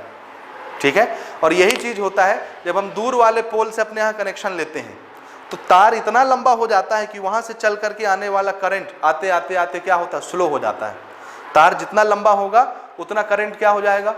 स्लो हो जाएगा और हमको एनर्जी कम मिलेगी। अच्छा, तार लंबा हुआ तो करंट क्या हो गया? ठीक है ना, कम हो जाएगा कि नहीं? हो जाएगा कि नहीं? आप वैसे भी देखिए, एक तार आप लेके आते हैं, अपने घर में लगाया, पूरा फिटिंग किया, हर एक चीज उसमें से चल रहा है, हर एक चीज, टीवी भी चल रहा है, कूलर भी चल रहा है, फैन भी चल रहा है, एसी भी चल रहा है, हीटर भी चल रहा है, हर एक चीज चल रहा है, और उसी कनेक्शन से आपने बोर दे दिया। ठीक है, तो आप देखते हैं कि बोर चलता नहीं है। अभी अपने यहाँ यही प्रॉब्लम हुआ था कि घर की पूरी सप्लाई चल रही है, सारी चीजें चल रही हैं, उसी से बोर चल रहा है। तो बोर शाम के वक्त हमारे यहाँ वोल्टेज बहुत डाउन होता है, तो बोर उठता नहीं, चलता नहीं। ठीक है, तो हमने क्या किया कि उसके लिए एक अलग से कनेक्शन लिया खंबे से। अब डायरेक्ट एक तार आई किसके लिए? बोर कनेक्शन के लिए। तो अब बोर शाम चलाओ, सुबह चलाओ, रात चलाओ, आसानी से चलता है। तो घर के सप्लाई से जब हम बोर के लिए कनेक्शन दे रहे थे तो क्यों नहीं चल रहा था? क्योंकि बहुत ज्यादा एनर्जी कौन खपत कर ले रहा था? घर। और उसमें से फिर बोर के लिए जा रहा था, तो आधा वोल्टेज तो इसी ने खा लिया। तो बोर को कितना वोल्टेज मिला? कम। वोल्टेज कम हो गया, सप्लाई कम हो गई। ठीक है ना, ये चीज समझ में आया? और दूसरी चीज, अगर आप तार लंबा करते जाएंगे तो एनर्जी क्या हो जाती है? करंट क्या हो जाता है उसका? कम। और करंट कम हुआ तो उस तार का रेसिस्टेंस कैसा हो गया? भाई करंट को कम करने का काम कौन कर रहा है? रेसिस्टेंस ना। तो अगर जिस तार से करंट कम आ रही है तो उस तार का रेसिस्टेंस ज्यादा। ये क्यों हुआ? क्योंकि तार हमने बहुत लंबा यूज किया। और अगर तार हम छोटा कर दें तो करंट बढ़ जाएगा। करंट बढ़ा मतलब रेसिस्टेंस क्या हो गया? कम। इसका मतलब है रेसिस्टेंस किस पर डिपेंड करता है? तार की लंबाई पर। अगर तार ज्यादा लंबा लिया तो उसका रेसिस्टेंस ज्यादा होता है, क्योंकि वो करंट को कम कर देता है। और अगर तार छोटा होता है तो क्या होता है? तार छोटा है तो करंट ज्यादा आएगा, और करंट ज्यादा आया मतलब रेसिस्टेंस कम है। तो रेसिस्टेंस किस पर डिपेंड करता है? किस पर डिपेंड करता है? लेंथ पर डिपेंड करता है। पहला फैक्टर हो गया, याद रखिएगा। रेसिस्टेंस किस पर डिपेंड करता है? किस पर डिपेंड करता है? लेंथ ऑफ द वायर पर। ठीक है, अगर हमने लेंथ ज्यादा किया तो रेसिस्टेंस ज्यादा, लेंथ कम किया तो रेसिस्टेंस, लेंथ ज्यादा किया तो करंट कम, और लेंथ छोटा कर दिया तो करंट ज्यादा। करंट और रेसिस्टेंस एक दूसरे के उल्टे हैं ना। लेंथ और रेसिस्टेंस एक दूसरे पर डायरेक्टली प्रोपोर्शनेट होंगे। जितना लंबा तार करते जाएंगे उतना करंट कम होते जाएगा और उतना रेसिस्टेंस बढ़ता जाएगा। ये चीज क्लियर है? ठीक है ना। दूसरा हमने देखा टेस्ट करके कि रेसिस्टेंस और किस पर डिपेंड करता है। ठीक है, तो इसको हमने ऐसे चेक किया। हमको एक हीटर चालू करना है, पानी गर्म करने वाला। क्या लेना है? हमको एक हीटर चलाना है पानी गर्म करने वाला, और वो हीटर है मान लो 1500 वॉट का। कितनी एनर्जी लेता है? 1500 वॉट। लिखा होता है ना, आप हीटर लेने जाते हो तो लिखा रहता है 1500 वॉट, 2000 वॉट, 1800 वॉट, या 1000 वॉट, 900 वॉट, 600 वॉट का हीटर आता है। देखें मार्केट में कभी आप? हीटर लेने जाइए, मेरे पास रखा है, अगर आपको देखना तो मैं आपको दिखा सकता हूँ। ठीक है, 1500 वॉट का हीटर मैंने खरीदा। ठीक है, यानी उसको पर सेकंड कितनी एनर्जी चाहिए? 1500 वॉट के बराबर। वॉट क्या किसकी यूनिट होती है? पावर की। और हम एनर्जी को पावर में चेंज कर सकते हैं, आप जानते हैं। तो मान लीजिए एनर्जी की यूनिट होती है 1500 वॉट, या पावर की यूनिट होती है 1500 वॉट। तो उसको कितना पावर चाहिए पर सेकंड? 1500 वॉट का पावर चाहिए। ठीक है, अब उस हीटर में हमने एक पतला सा तार लगाया और ले जाके सॉकेट में डाल दिया। ठीक है, इसको पर सेकंड कितनी एनर्जी मंगानी है सॉकेट से? 1500 वॉट। ठीक है, अब इस तार को हमने यहाँ लगाया है, और ये तार कैसा है? पतला सा। अब ये क्या डिमांड करेगा अगर इसको पानी गर्म करना है कि मुझको 1500 वॉट का पावर चाहिए ही, और कौन ला के देगा? ये जो तार गया है, तार से ही आएगा ना। लेकिन तार है बहुत पतला सा, उसकी इतनी क्षमता नहीं है कि पर सेकंड वो 1500 वॉट का पावर फ्लो करा सके। 1500 वॉट का पावर फ्लो कराने के लिए करंट कैसी दौड़ेगी? बहुत स्पीड से आएगी, बहुत स्पीड से आएगी, तब ना 1500 की क्वांटिटी पूरी हो पाएगी। इसका डिमांड कितना है? 1500। और वो 1500 डिमांड कहाँ से पूरा होना? इस तार के थ्रू आना है। तो जब ये 1500 मंगाता है तो वहाँ से सॉकेट भेजेगा 1500। सॉकेट क्या करेगा, 1500 वाट एनर्जी भेजता है, लेकिन जिस तार के थ्रू वो 1500 वाट की एनर्जी आ रही है वो तार इस काबिल नहीं है कि 1500 को कंटिन्यू फ्लो कराता रहे। तो वो तार क्या होता है, धीरे धीरे गर्म होने लगता है और गर्म होके जल जाता है। समझ में आया, गर्म होके क्या हुआ, जल जाए, क्योंकि पतला था। इलेक्ट्रॉन बड़ी तेजी से आते हैं, बहुत तेजी से, और एक दूसरे से कोलाइड करते हैं इलेक्ट्रॉन, तो कोलिजन की वजह से हीट निकलती है और वो पिघल जाता है, तार जल जाता है, फॉल्ट हो जाता है। इसको तो पर सेकंड 1500 चाहिए और 1500 इसको देना ही है, सॉकेट भेजेगा ही। भेजेगा तो आएगा किस में से, तार में से आएगा ना। अगर वो तार इस काबिल नहीं है कि 1500 वाट को अपने अंदर से फ्लो करा सके, तो वो तार क्या होगी, टूट जाएगी, मेल्ट हो जाएगा, पिघल जाएगा, जल जाएगा, यही होगा ना। तो हमने क्या किया, अब एक मोटा सा तार लगाया, मोटा, और मोटे तार को सॉकेट में डाला।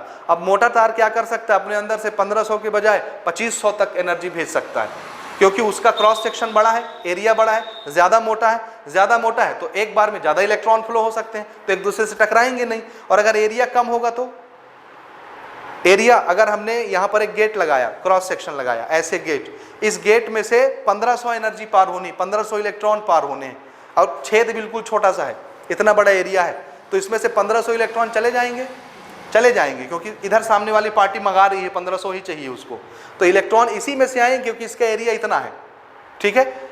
तो आएंगे तो इसी में से, लेकिन टक्कर बहुत ज़्यादा होगी, कोलिजन बहुत ज़्यादा होगा, और जहाँ कोलिजन होता है वहाँ हीट पैदा होता है, तो तार टूट जाएगा, जल जाएगा, पिघल जाएगा। लेकिन इस क्रॉस सेक्शन को अगर बड़ा कर दिया, इतना बड़ा गेट दे दिया, तो इस गेट में से निकल जाएंगे 1500 आसानी से, अब टक्कर नहीं होगी। यही चीज़ होता है तार के मोटे होने से और पतले होने से। अगर आप घर में पतला तार लगाते हैं, पतली वायरिंग करते हैं, तो अगर आपने ज़्यादा लोड लिया उसमें से, तो तार क्या होता है, जल जाता है। और मोटा वायर अगर आपने लगाया है, तो घर की फिटिंग आपने कभी करवाई हो तो आपको मालूम हो कि आप पतला तार लगवाते हैं कि मोटा तार लगवाते हैं। कौन सा लगवाना पसंद करेंगे, मोटे से मोटा, ताकि आप उसमें एसी भी चलाएं, टीवी भी चलाएं, कूलर भी चलाएं और तार कभी जले नहीं। समझ में आए ना, इसलिए अपन मोटा तार यूज करते हैं। तो मोटा तार क्यों यूज करते हैं, ज्यादा करंट आ सके, है ना। ज्यादा करंट आने का क्या मतलब है, उसका रेसिस्टेंस क्या होना चाहिए, कम। तो अगर तार मोटा है तो उसका रेसिस्टेंस क्या होगा, कम हो। और तार पतला है, क्रॉस सेक्शन उसका छोटा है, तो रेसिस्टेंस कैसा होगा, ज्यादा। तो रेसिस्टेंस और किस पर डिपेंड करती है, तार के मोटे होने पर या पतले होने पर। और ये मोटा होना, पतला होना क्या चीज है, उसका क्रॉस सेक्शनल एरिया। तो एरिया ज्यादा है तो रेसिस्टेंस, करंट ज्यादा फ्लो होगी तो रेसिस्टेंस कम हो जाएगी, और एरिया छोटा है तो रेसिस्टेंस ज्यादा हो जाएगा। तो दूसरा चीज, रेसिस्टेंस किस पर डिपेंड करता है, क्रॉस सेक्शन एरिया पर, वायर के क्रॉस सेक्शनल एरिया पर। बस इन्हीं दोनों चीजों पर रेसिस्टेंस डिपेंड करता है, ठीक है। तो हमने इसको इक्वेट कर लिया, ये चीज समझ में आया, हमने इसको इक्वेट किया। खाली यही दो प्रॉपर्टी थी जिसको हम नाप पाए रेसिस्टेंस के लिए। रेसिस्टेंस इन्हीं दोनों चीज़ों पर डिपेंड करता है, तो हमने दोनों चीज़ें लिख ली और दोनों को कंबाइन किया। जब हम इन दोनों को कंबाइन करेंगे तो क्या बन जाएगा, R is directly proportionate to L and inversely proportionate to area. ये बना, ठीक है। फिर से यहाँ प्रोपोर्शनैलिटी साइन आई, तो इसको हमको हटाना पड़ेगा, तो फिर से क्या आएगा, एक कांस्टेंट आएगा। जब हमने इसको हटाया, सो इक्वल का साइन लगाया, यहाँ पर एक कांस्टेंट हम इंट्रोड्यूस कर रहे हैं, रो। क्या इंट्रोड्यूस कर रहे हैं, rho, and this is L, this is A, ये ठीक है। रो क्या चीज है, कांस्टेंट, कांस्टेंट ऑफ प्रोपोर्शनैलिटी। और इस कांस्टेंट ऑफ प्रोपोर्शनैलिटी का हमने नाम रखा स्पेसिफिक रेसिस्टेंस। क्या नाम रखा, स्पेसिफिक रेसिस्टेंस, या इसी को बोलते हैं रेसिस्टिविटी। क्या बोलते हैं, रेसिस्टिविटी, ठीक है। where rho is constant called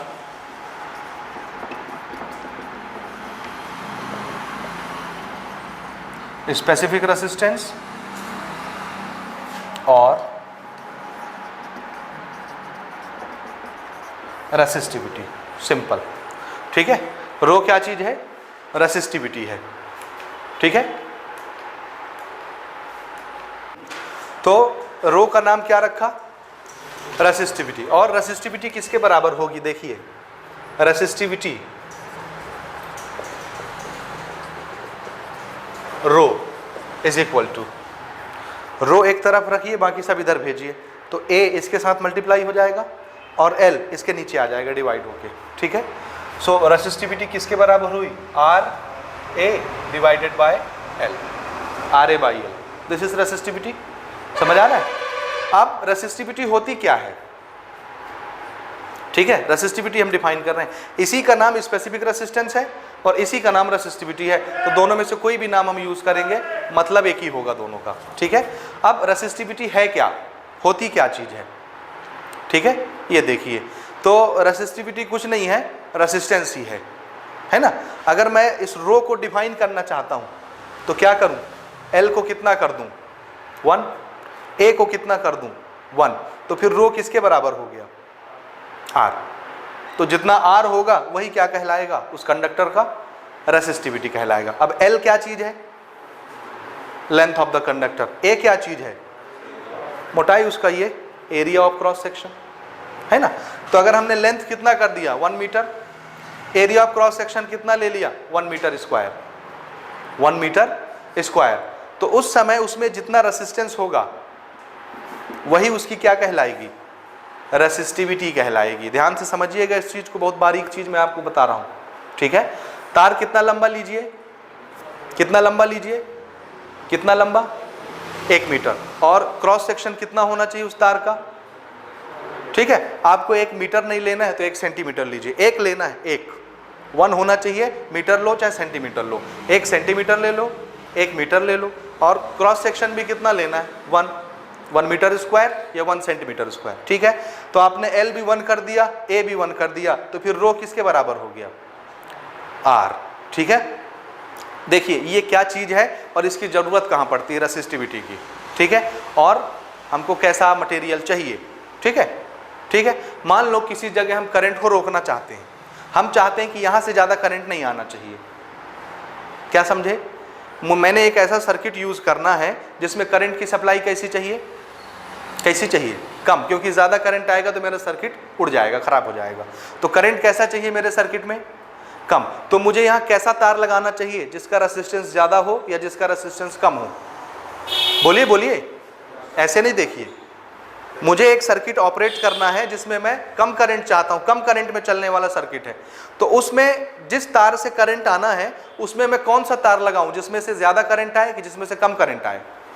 come current आए, तो उस तार का रेसिस्टेंस कैसा होना चाहिए? ज्यादा। तो मतलब आपको कौन सा तार यूज करना है जिसका रेसिस्टेंस ज्यादा होता है। अब आप दुकान जा रहे हैं खरीदने तार, और दुकानदार ने आपको 4-5 तरह के तार दिखाए, एल्यूमिनियम का तार दिखाया, कॉपर का तार दिखाया, सिल्वर का तार दिखाया, इस तरह करके 4-5 मटेरियल के तार दिखाए। ठीक है, अब आपको तार खरीदना है, अब आप पूछोगे अच्छी क्वालिटी का तार कौन सा है? ठीक है, तो अच्छी क्वालिटी मतलब जिसमें से ज्यादा करंट फ्लो होता है। आप क्या बोल रहे हैं? मुझे कैसा तार चाहिए जिसमें करंट कम फ्लो हो रहा है? तो वो आपको 4-5 तरह के तार शो कर देगा, दिखा देगा। अब आप कौन सा खरीदेंगे? ठीक है, ठीक है, तब आप चेक करेंगे सबको, किसमें से करंट कम फ्लो हो रही है, किसमें से ज्यादा फ्लो हो रही है। ठीक है, इसके बजाय आप बोलेंगे इसकी रेसिस्टिविटी बताइए हमको, हर तार की। क्या बताइए? रेसिस्टिविटी बताइए। उसने अलग अलग तार की रेसिस्टिविटी बताई। एक का रेसिस्टिविटी उसने बताया 2 ओम, दूसरे तार का रेसिस्टिविटी बताया 4 ओम, तीसरे तार का बताया 6 ओम, चौथे तार का बताया 8 ओम, और पांचवें तार का बताया 5 ओम। रेसिस्टिविटी बता रहा है। क्या बता रहा है? रेसिस्टिविटी। एक तार का 2 ओम है रेसिस्टिविटी, दूसरे का 4 है, इसका 6 है, इसका 8 है, इसका 5। आपको कौन सा चाहिए? तो कौन सा लेंगे आप? जिसकी रेसिस्टिविटी कम है वो लेंगे कि जिसकी रेसिस्टिविटी ज्यादा है वो लेंगे? हाँ, जिसकी ज्यादा, क्योंकि हमको क्या चाहिए? अभी कम करंट फ्लो हो वो चाहिए। और मान लो ज्यादा करंट फ्लो करवाना है तो फिर कैसा तार लेंगे आप? जिसकी रेसिस्टिविटी कम से कम हो। तो हम दुकानदार से क्या पूछना है? इसकी रेसिस्टिविटी बोलो कितनी है। अब तार तो बहुत लंबे लंबे बंडल में आते हैं ना, 80 मीटर का आता है, 90 मीटर का आता है, 100 मीटर का बंडल आता है। तो आप उस 100 मीटर में करंट फ्लो करवा के, पोटेंशियल डिफरेंस क्रिएट करवा के V/I करके R नहीं निकाल सकते ना। आप क्या पूछ रहे हैं? इसका रेसिस्टिविटी बताओ कितना है, क्योंकि रेसिस्टिविटी क्या चीज है? रेसिस्टेंस है। और ये कैसे निकाली जाती है? तो हर एक सैंपल, जैसे अगर रेसिस्टिविटी निकालना है तो क्या करेंगे? हम उसको बोलेंगे कॉपर तार ले आओ, एल्यूमिनियम ले आओ, सिल्वर ले आओ। 3 तरह के सैंपल मैं मंगा रहा हूँ, और हर एक कितना कितना लंबा होना चाहिए? 1 मीटर, 1 मीटर, 1 मीटर। और हर एक का क्रॉस सेक्शन भी कितना होना चाहिए? 1 metre square, 1 metre square, 1 metre square. अब हर एक में हमने करंट फ्लो करवा के देखा, पोटेंशियल डिफरेंस क्रिएट करवाया और करंट फ्लो करवाया, और V/I करके क्या आ गया? R आ गया। जिसका R ज्यादा होगा जिसका आर ज्यादा होगा उसका रेसिस्टिविटी, भाई इसको भी 1 कर दिया, लेंथ को भी और एरिया को भी 1 कर दिया, तो जो आर आएगा वही क्या होगा, रेसिस्टिविटी होगी, है ना। तो 1-1 मीटर सबके सैंपल मंगाए, सब में V क्रिएट किया, सब में I फ्लो करवाया और V/I करके क्या निकाला सबका, R। ठीक है, किसी का R आया 2 ओम, किसी का R आया 4 ओम, किसी का R आया 6 ओम, हमने उसके ऊपर लिख दिया। ठीक है, अब 1 मीटर तार में जो रेसिस्टेंस होता है वही क्या कहलाता है, रेसिस्टिविटी कहलाता है। 1 मीटर तार में जो रेसिस्टेंस होता है वही क्या है, रेसिस्टिविटी। अब हर सैंपल के ऊपर हमने लिख दिया कि इसकी कॉपर की रेसिस्टिविटी है 2, एल्यूमिनियम की रेसिस्टिविटी है 4, सिल्वर की रेसिस्टिविटी है 6। अब आपको कौन सा चाहिए, रेसिस्टिविटी का मीनिंग समझ में आया। जिसकी रेसिस्टिविटी ज्यादा होगी वो क्या करेगा, कम करंट फ्लो कराएगा, उसका रेसिस्टेंस ज्यादा है। अब वो तार आप जितनी मर्जी उतना लंबा लीजिए। तो रेसिस्टिविटी क्या बताता है, रेसिस्टिविटी क्या बताता है, एक्सटेंट बताता है कि कौन सा मटेरियल अच्छा है, कौन सा मटेरियल खराब है ना। किस मटेरियल से ज्यादा करंट फ्लो हो सकता है, किस मटेरियल से कम फ्लो हो सकता है करंट, ये कौन बताता है, रेसिस्टिविटी बताती है। रेसिस्टिविटी है क्या चीज, रेसिस्टेंस ही है, लेकिन किसका, एक यूनिट एरिया का, 1 सेंटीमीटर लंबा, 1 मीटर लंबा तार का। ठीक है, तो 1 मीटर लंबे तार में जो भी रेसिस्टेंस होता है वही क्या है, उसका रेसिस्टिविटी। ठीक बात। तो रेसिस्टिविटी क्यों यूज करते हैं हम, चेक करने के लिए कि एल्यूमिनियम का रेसिस्टेंस ज्यादा है, ये ज्यादा करंट रोकेगा, कि कॉपर ज्यादा रोकेगा, कि सिल्वर ज्यादा रोकेगा। तो जिसकी रेसिस्टिविटी ज्यादा होगी वो करंट ज्यादा रोकेगा। तो रेसिस्टिविटी क्या बताता है, पावर बताता है उस मटेरियल का, करंट रोकने वाला। आई बात समझ में। ठीक है, और रेसिस्टिविटी होती किसकी है, मटेरियल की होती है। क्या किसी 2 मटेरियल की एक रेसिस्टिविटी हो सकती है, कभी नहीं हो सकती। समझ रहे हो, कॉपर और एल्यूमिनियम, ये एल्यूमिनियम है, ये कॉपर है, क्या दोनों की रेसिस्टिविटी सेम हो सकती है, कभी नहीं हो सकती। क्यों, क्योंकि ये कॉपर से बना हुआ है, कॉपर के एटम से बना है, ये एल्यूमिनियम के एटम से बना है। ठीक है, तो रेसिस्टिविटी किस पर डिपेंड करती है, नेचर ऑफ मटेरियल पर। अगर मटेरियल बदल जाएगा तो उसकी रेसिस्टिविटी भी बदल जाएगी, इसकी बदल जाएगी। समझ रहे हैं। तो रेसिस्टिविटी हर मटेरियल की होती है और हर एक की अलग अलग होती है। और रेसिस्टिविटी बताती क्या है, उसके पावर को बताती है कि कौन ज्यादा करंट रोकेगा, कौन कम करंट रोकेगा। ठीक है ना, रेसिस्टेंस ही है। ठीक, तो रेसिस्टिविटी अपन कैसे मेजर करेंगे, if L is equal to 1 centimetre या 1 मीटर, इसी तरह से एरिया भी कितना ले लूं मैं, 1 सेंटीमीटर स्क्वायर या 1 मीटर स्क्वायर। तो अगर L को 1 कर दिया, A को 1 कर दिया, तो रो किसके बराबर हुआ, रो किसके बराबर हुआ, R। तो रेसिस्टिविटी क्या चीज है, 1 सेंटीमीटर लंबा, 1 centimetre square cross section area वाले तार का रेसिस्टेंस जो होता है वही क्या कहलाता है, उसकी रेसिस्टिविटी कहलाती है। सो रेसिस्टिविटी और specific resistance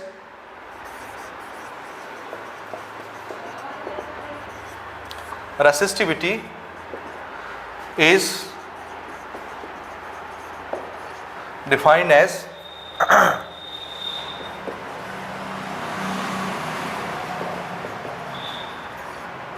the resistance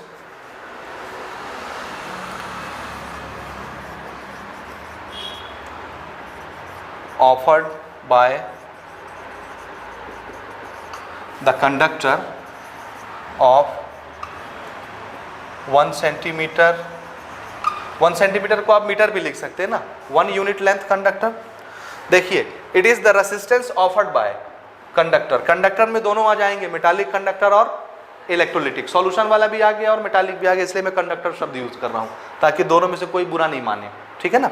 so it is the resistance offered bye conductor of length 1 centimetre and area of cross section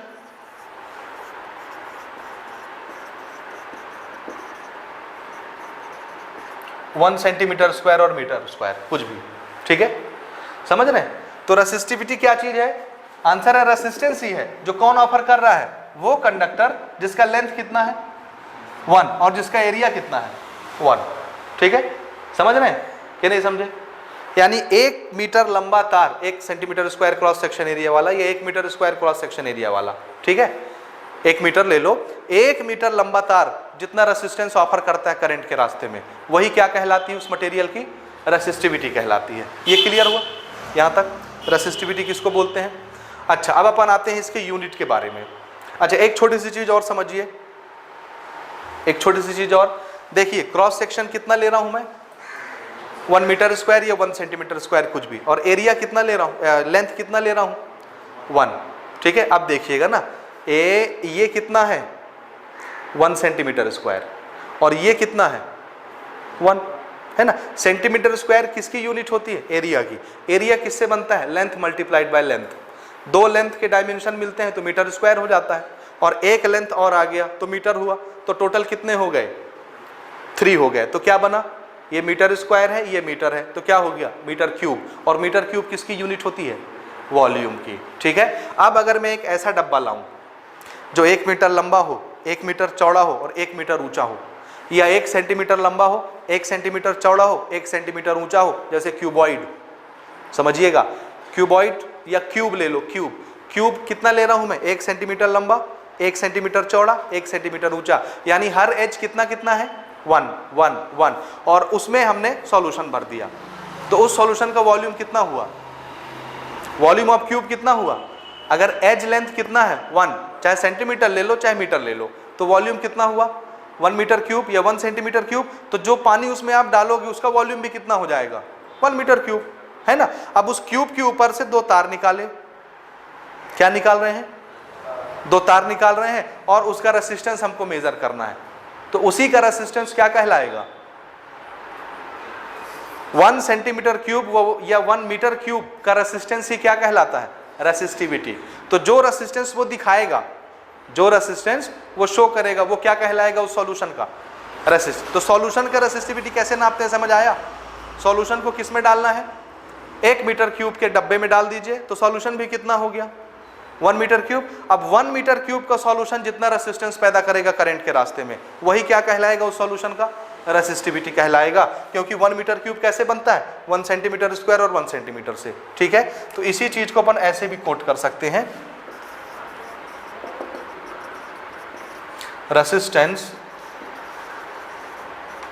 offered by 1 centimetre cube या 1 मीटर क्यूब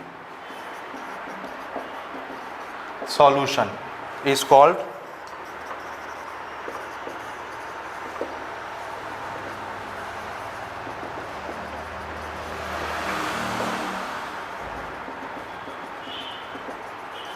रेसिस्टिविटी। ठीक बात, समझ गए। अब इसकी यूनिट पे आइए। रेसिस्टेंस की यूनिट क्या बनाई हमने, ये रेसिस्टेंस था ना, यहीं पर यूनिट इसकी मेंशन कर लेते हैं।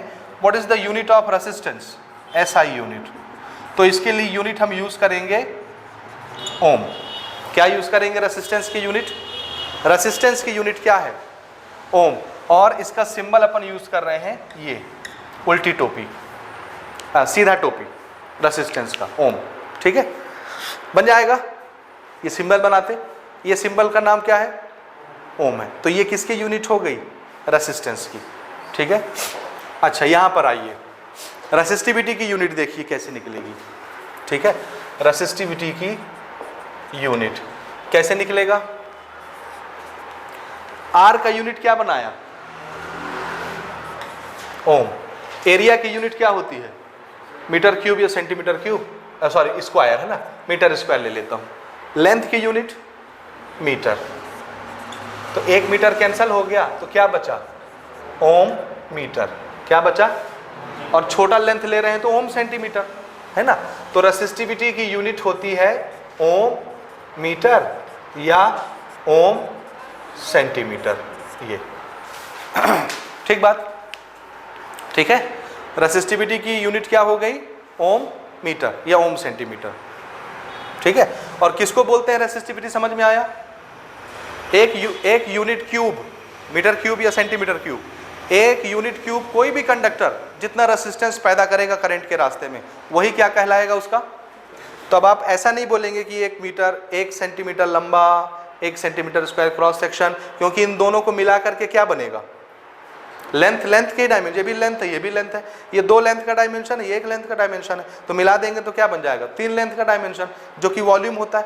तो अगर इसका वॉल्यूम 1 है, वॉल्यूम समझ रहे हैं ना कैसे निकालते हो, सिलेंडर का वॉल्यूम कैसे निकालते हो, वायर तो सिलेंड्रिकल शेप में ही होता है, सिलेंडर का वॉल्यूम कैसे निकालते हैं, area of base multiplied by height, this is the volume. और ये क्या चीज है? एरिया। ये क्या चीज है? हाइट। दोनों मल्टीप्लाई कर दोगे तो एरिया इंटू हाइट क्या चीज होता है? वॉल्यूम। ठीक है, तो एक यूनिट वॉल्यूम जितना रेसिस्टेंस पैदा करेगा वही क्या है? उसका रेसिस्टिविटी है। ठीक है, ये समझ में आ रहा है आपको? आ रहा है कि नहीं आ रहा? आया ना? ठीक है, ये नोट करिए। इसके बाद अगली चीज लेते हैं। अभी हम लोग डिस्कस कर रहे थे कि रेसिस्टेंस किसको बोलते हैं। तो रेसिस्टेंस किसको बोलते हैं? थोड़ा सा दोहराइए एक बार, किसको बोलते हैं? हाँ, रेसिस्टेंस एक गुण है ना। किसका गुण? मटेरियल का। कोई भी मटेरियल हो, लिक्विड स्टेट का, सॉलिड स्टेट का, कोई भी, कोई दिक्कत नहीं, हर मटेरियल का ये गुण होता है। और ये गुण किस काम में आता है? करंट के फ्लो को अपोज करने के काम में आता है। ठीक है, अब मैं ये बोल रहा था कि अगर मैं दो तरह का मटेरियल उठाऊं, एक कॉपर एक एल्यूमिनियम, तो जाहिर सी बात है कम करंट को रोकेगा, एक ज़्यादा करंट को रोकेगा, यानी किसी का रेसिस्टेंस ज़्यादा होगा, किसी का कम होगा। ठीक है ना, किसी का करंट ज़्यादा है, किसी का कम। अब इसी बात को थोड़ा सा उल्टा करिए। ये एक मटेरियल मैंने लिया, इसमें से मैंने करंट फ्लो करवाया, तो इसने क्या किया? करंट को बहुत रोक दिया। इसका मतलब है इसका क्या ज़्यादा है? रेसिस्टेंस ज़्यादा है। और अगर रेसिस्टेंस हम ना बोलें, हम बोलें कि ये कितना करंट जाने देता है। ध्यान से सुनिएगा, अभी हम किसकी बात कर रहे थे? कितना करंट रोक देता है। अब हम क्या बोल रहे हैं? कितना करंट जाने दे रहा है ना। तो अगर इसका रेसिस्टेंस ज़्यादा है तो ये करंट को ज़्यादा जाने दे रहा है कि कम जाने देगा? अगर रेसिस्टेंस ज़्यादा है तो करंट को ज़्यादा फ्लो करने देगा कि कम फ्लो करवाएगा? कम फ्लो करवाएगा। इसमें से करंट ज़्यादा फ्लो हो रही है, तो इसका रेसिस्टेंस कैसा है? इसका रेसिस्टेंस कम। तो जिसका रेसिस्टेंस कम होता है वो करंट ज़्यादा फ्लो करवाता है, जिसका रेसिस्टेंस ज़्यादा होता है वो करंट कम फ्लो करवाता है ना। अब ये जो गुण था करंट रोकने वाला, इस गुण का नाम क्या दे दिया हमने? रेसिस्टेंस दे दिया। ये भी तो एक गुण हो सकता था कि ये मटेरियल मैंने उठाया, ये अपने अंदर से करंट ज़्यादा फ्लो करवाता है ना। करंट ज़्यादा फ्लो करवाने की टेंडेंसी रखता है, और ये मटेरियल मैं लेता हूँ तो ये अपने अंदर से करंट कम फ्लो करवाने की टेंडेंसी रखता है। तो इसका फ्लो कैसा है? ज़्यादा करंट का, और इसका फ्लो कैसा है? कम है। किसकी बात कर रहे हैं हम? रोकने वाली की प्रॉपर्टी की बात नहीं कर रहे हैं। अब हम किसकी बात कर रहे हैं? फ्लो करवाने वाली गुण के बारे में बात कर रहे हैं। तो इसके अंदर एक गुण ऐसा है जिस गुण की वजह से ये करंट को ज़्यादा फ्लो करवाता है, और इसके अंदर एक गुण ऐसा है जिस गुण की वजह से ये करंट को कम फ्लो करवाता है। तो हमने इस गुण का नाम दिया कंडक्टेंस। क्या नाम दिया? कंडक्टेंस। कंडक्टेंस कौन सा गुण होता है? किसी के पास कम होता है, किसी के पास ज़्यादा होता है। जिसके पास ज़्यादा होगा वो क्या करेगा? ज़्यादा करंट को जाने देगा, फ्लो करवाएगा। और जिसके पास ये गुण कम होगा वो कम करंट को जाने देगा। समझ में आ रहा है? तो एक मटेरियल के पास दोनों तरह के गुण हो सकते हैं। एक गुण है जिसकी वजह से वो करंट को कम करता है, तो उस गुण का नाम क्या दिया? रेसिस्टेंस। और दूसरा गुण है जिसकी वजह से वो करंट को कभी ज़्यादा जाने देता है, कभी कम जाने देता है। ये बात एक ही है, बात एक ही है। उसको कभी हम इधर से देख रहे हैं और कभी इधर से देख रहे हैं। सिक्के के दो पहलू। सिक्का तो सिक्का होता है, एक सिक्का। कभी उस सिक्के को हम इधर से देखते हैं तो हमको हेड नजर आता है, और कभी इधर से देखते हैं तो टेल नजर आता है, जबकि वो है क्या? सिक्का ही तो है। ठीक है, तो कभी हम बोलते हैं कि इसने करंट को ज्यादा रोका, इसने कम रोका, तो हम कौन से गुण के बारे में बात कर रहे हैं? रेसिस्टेंस। और कभी हम बोलते हैं कि इसने करंट को ज्यादा अलाउ किया और कभी कम अलाउ किया करंट को, तो कौन से गुण के बारे में बात कर रहे हैं? कंडक्टेंस। कितना कंडक्ट करवा रहा है। तो एक मटेरियल के पास दोनों गुण हो सकते हैं, एक रेसिस्टेंस और एक कंडक्टेंस। तो अब की बार जो गुण हम बात कर रहे हैं वो कौन सा है? कंडक्टेंस।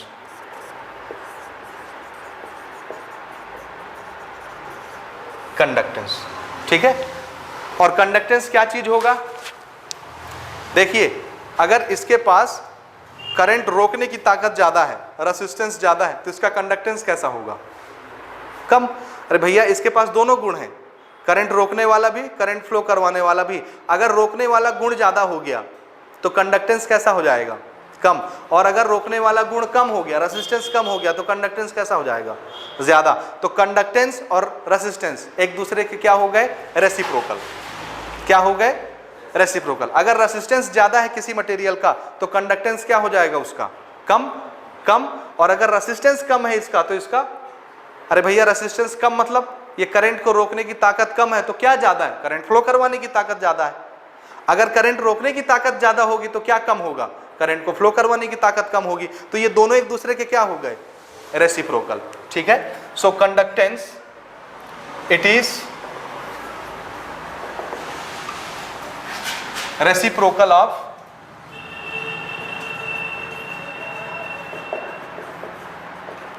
रेसिस्टेंस। क्या चीज है ये? It is reciprocal of resistance. और रेसिप्रोकल किसको बोलते हैं? 1 अपॉन, ठीक है। तो किसका रेसिप्रोकल है? रेसिस्टेंस का, यानी 1 अपॉन आर। क्या चीज होता है? 1 अपॉन आर रेसिप्रोकल हो गया रेसिस्टेंस का। तो यही क्या चीज है? कंडक्टेंस। और इसका हमने नाम रख दिया जी। क्या नाम दिया? जी। जी किसके लिए सिंबल मैं यूज कर रहा हूं? कंडक्टेंस के लिए। दिस इज जी, ये, ठीक है। समझ गए कि नहीं समझे?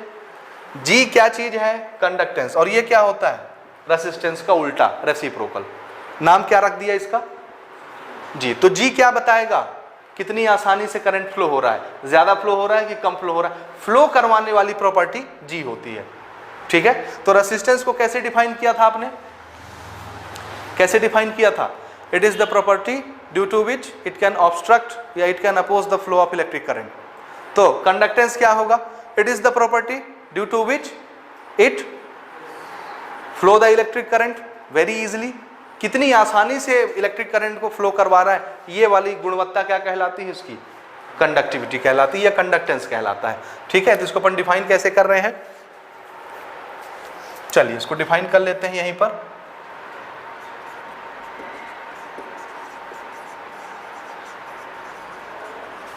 It is the property of substance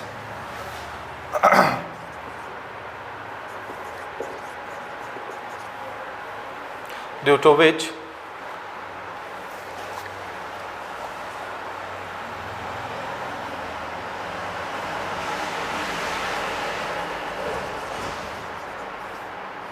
how is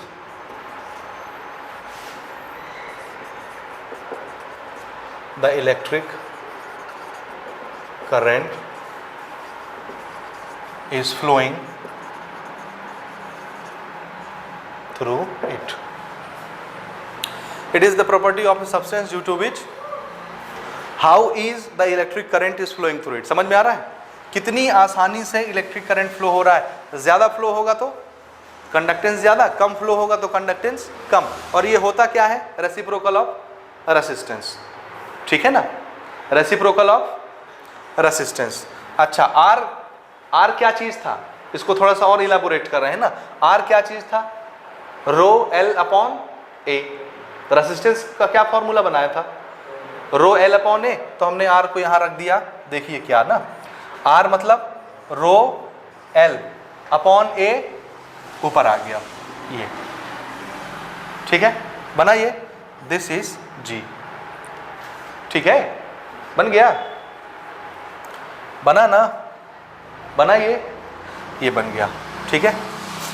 अच्छा, इसके बाद अगली चीज, ये हो गया भाई, हो गया। देखिए आर का फॉर्मूला हमने बनाया था, this is R is equal to rho L upon A, यही बनाया था ना। तो जी कितना बना? 1 अपॉन रो। रो पहले आप पहचान रहे हैं, रो को पहले से आप पहचान, मैं इसको ऐसे लिख देता हूं, this is A upon L and this is 1 upon rho, यही बना ना। आर को क्या लिखेंगे? रो एल अपॉन ए, ठीक है, यही बना ना, ठीक है। रो क्या चीज था? रो क्या चीज था? रेसिस्टिविटी। किसकी होती है? मटेरियल की। और रेसिस्टिविटी क्या चीज होती है? रेसिस्टेंस ही होती है। हर मटेरियल की अलग अलग होती है, रेसिस्टिविटी है ये मटेरियल की। यानी 1 मीटर क्यूब कंडक्टर में जितना रेसिस्टेंस होता है वही रेसिस्टेंस क्या कहलाता है? उसका रेसिस्टिविटी कहलाता है। This is resistivity. And what is G? 1 upon resistivity. G क्या चीज है भाई? रेसिस्टिविटी क्या चीज है? रेसिस्टेंस। और रेसिस्टेंस का उल्टा क्या होता है? कंडक्टेंस। तो अगर ये रेसिस्टेंस है तो 1 अपॉन रेसिस्टेंस क्या होगा? क्या होगा? कंडक्टेंस। और ये रेसिस्टिविटी है तो 1 अपॉन रेसिस्टिविटी क्या होगा? कंडक्टिविटी। नहीं समझे? रेसिस्टिविटी क्या बताता है? एक्सटेंट बताता है, क्वालिटी बताता है, पावर बताता है किसी मटेरियल का, कि इसके पास ज़्यादा रेसिस्टेंस होगा, इसके पास कम रेसिस्टेंस होगा, इसके पास ज़्यादा होगा। समझ रहे हैं? रेसिस्टिविटी क्या बताता है? अलग अलग मटेरियल का पावर बताता है कि ये ज़्यादा रेसिस्टेंस वाला मटेरियल है, ये कम रेसिस्टेंस वाला मटेरियल है, ये ज़्यादा रेसिस्टेंस वाला मटेरियल। क्योंकि रेसिस्टेंस नापने के लिए हम क्या कर रहे हैं? सैंपल मंगा रहे थे, हर एक सैंपल कितना कितना था? 1 metre 1 metre 1 metre 1 metre, 1 metre ही था ना। अब अगर 1 मीटर में किसी में करंट ज़्यादा फ्लो हो रहा है, किसी में कम फ्लो हो रहा है, तो जिसमें करंट कम फ्लो होगा उसका रेसिस्टेंस क्या हो गया? हर एक तार तो 1 मीटर लंबा था ना, तो 1 मीटर तार में जिसका रेसिस्टेंस सबसे ज्यादा होगा वो तार कैसा होगा, वो मटेरियल कैसा होगा? ज्यादा रेसिस्टेंस वाला मटेरियल होगा। तो हम वही तार चुनेंगे जिसमें रेसिस्टेंस ज्यादा है, तो उसकी रेसिस्टिविटी ज्यादा है। तो रेसिस्टिविटी क्या बताती है? किस तार का रेसिस्टेंस ज्यादा होता है। तो कंडक्टिविटी क्या बताएगी? किस तार में से करंट ज्यादा। अब हम अपने घर में फिटिंग करवा रहे हैं, कौन सा तार लेंगे जिसमें करंट ज्यादा आएगा, जिसमें कम आएगा? जिसमें ज्यादा आएगा। तो 1 मीटर का हमने सैंपल मंगाया, 1 मीटर, क्रॉस सेक्शन भी कितना? 1 मीटर स्क्वायर या 1 सेंटीमीटर स्क्वायर, ठीक है, जिसमें भी नापना है। तो 1 मीटर के 1 सेंटीमीटर के सैंपल मंगाए, हर एक में से करंट फ्लो करवा के दिखाया। एक कॉपर का मंगाया, सिल्वर का मंगाया, एल्यूमिनियम का मंगाया, सब में से करंट फ्लो करवाया। जिसमें ज़्यादा करंट फ्लो हो जाएगा उसकी कंडक्टिविटी कैसी होगी? ज़्यादा होगी, क्योंकि हर एक सैंपल कितना कितना है? 1 मीटर 1 मीटर 1 मीटर 1 मीटर। तो जिसमें ज़्यादा करंट फ्लो हुआ उसकी कंडक्टिविटी ज़्यादा हो गई। तो 1 मीटर के सैंपल में जिसमें ज़्यादा करंट फ्लो हो रहा है उसकी कंडक्टिविटी क्या हो गई? तो कंडक्टिविटी क्या बताती है? ये भी पावर बताता है कि किस मटेरियल का करंट फ्लो करवाने वाला गुण ज़्यादा होगा। जैसे रेसिस्टिविटी क्या बताती है? किस मटेरियल का करंट रोकने वाला गुण ज़्यादा है 1 मीटर के सैंपल में। तो कंडक्टिविटी क्या बताएगी? उसी सैंपल में ये बताएगी कि किस मटेरियल का करंट फ्लो करवाने वाला प्रॉपर्टी ज़्यादा है। ये बात समझ में आया कि नहीं आया? तो रेसिस्टिविटी, रेसिस्टेंस है 1 मीटर लंबे तार का, तो 1 रेसिस्टिविटी क्या होगा? उसका उल्टा। और 1/r का उल्टा क्या होता है? कंडक्टेंस। तो 1 रेसिस्टिविटी का उल्टा क्या होगा? कंडक्टिविटी। ये स्पेसिफिक रेसिस्टिविटी था ना, तो स्पेसिफिक रेसिस्टिविटी का रेसिप्रोकल क्या होगा? Specific conductivity. समझ में आ रहा है ये चीज कि नहीं आ रहा है? आ रहा है। तो ये क्या हो गया? कंडक्टिविटी। इसका नाम क्या रख रहे हैं हम?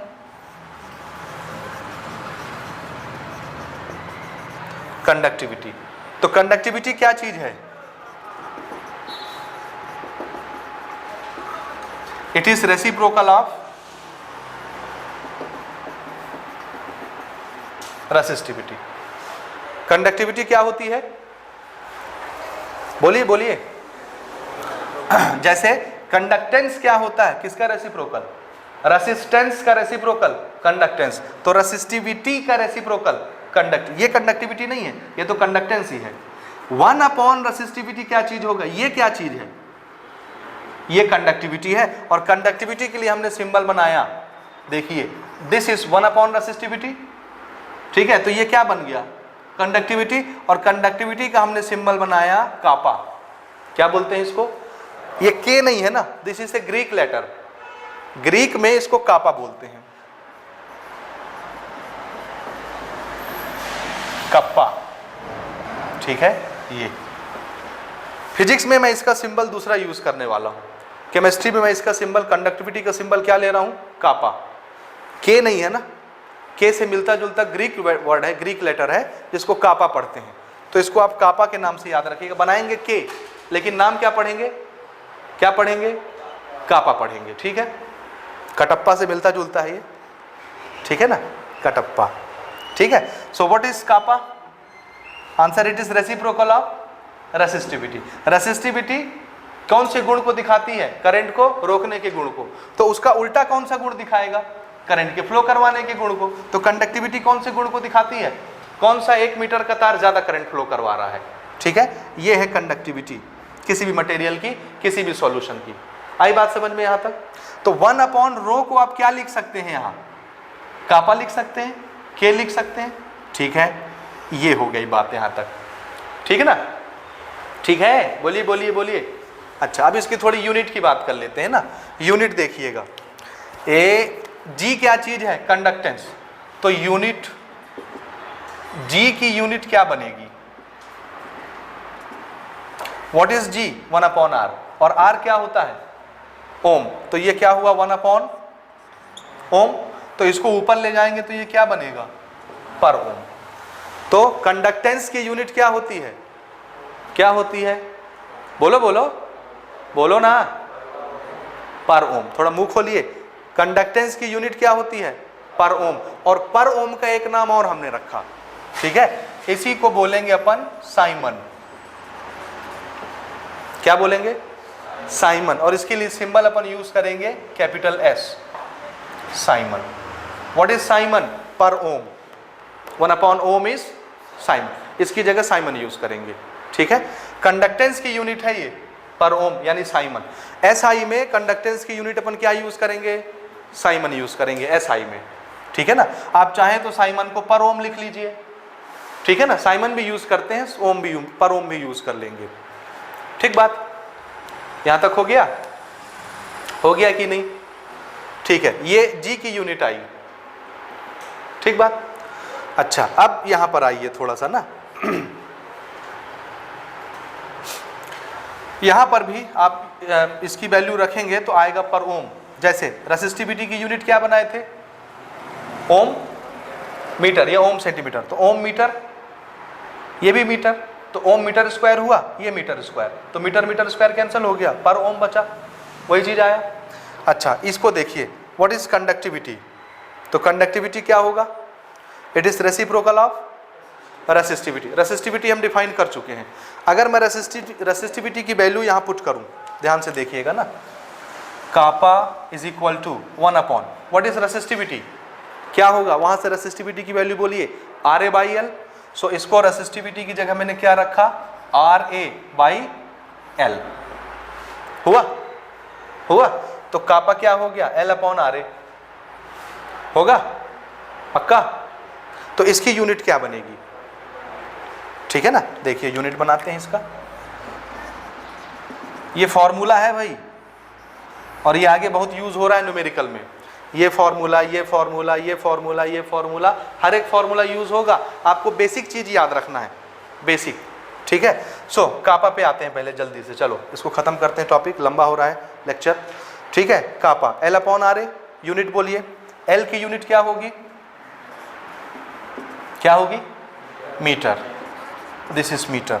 R की यूनिट ओम, और A की यूनिट मीटर स्क्वायर, तो ये चला गया, तो क्या बनेगा, यूनिट पर ओम पर मीटर। छोटा होगा तो सेंटीमीटर ले लेंगे, कोई हर्ज नहीं है ना, ठीक है ना। छोटे तार के लिए, छोटे कंडक्टर के लिए सेंटीमीटर में नाप लेंगे, ये बना, ये ठीक है ना। अब पर ओम का नाम पहले से क्या रख चुके हैं हम, साइमन, तो इसी का एक यूनिट क्या हो गया, साइमन पर मीटर या साइमन पर सेंटीमीटर, ठीक है। ये है कापा की यूनिट, साइमन पर मीटर या साइमन पर सेंटीमीटर, या पर ओम पर मीटर, पर ओम पर सेंटीमीटर, पर ओम पर सेंटीमीटर भी आप बोल सकते हैं, और साइमन पर सेंटीमीटर भी आप बोल सकते हैं। ये दिख रहा है, बोलिए, बोलो बोलो बोलो, ठीक है। इधर लिख देता हूं मैं यूनिट साफ साफ। कापा की यूनिट हो गई पर ओम पर मीटर या पर ओम पर सेंटीमीटर, इसी को आप बोल सकते हैं साइमन पर मीटर या साइमन पर सेंटीमीटर। मीटर को ही कभी सेंटीमीटर ले लेंगे, छोटी चीज नापेंगे तो, लंबी चीज नापेंगे तो मीटर एसआई में काम करेंगे, ठीक है ना। अब चूंकि केमिस्ट्री में हम छोटी छोटी चीजें नापते हैं, इसलिए सेंटीमीटर भी यूज करेंगे। यहाँ एसआई का रोना नहीं होता ना, फिजिक्स में एकदम प्रतिबद्ध है हम कि एसआई में ही सारे मेजरमेंट करेंगे।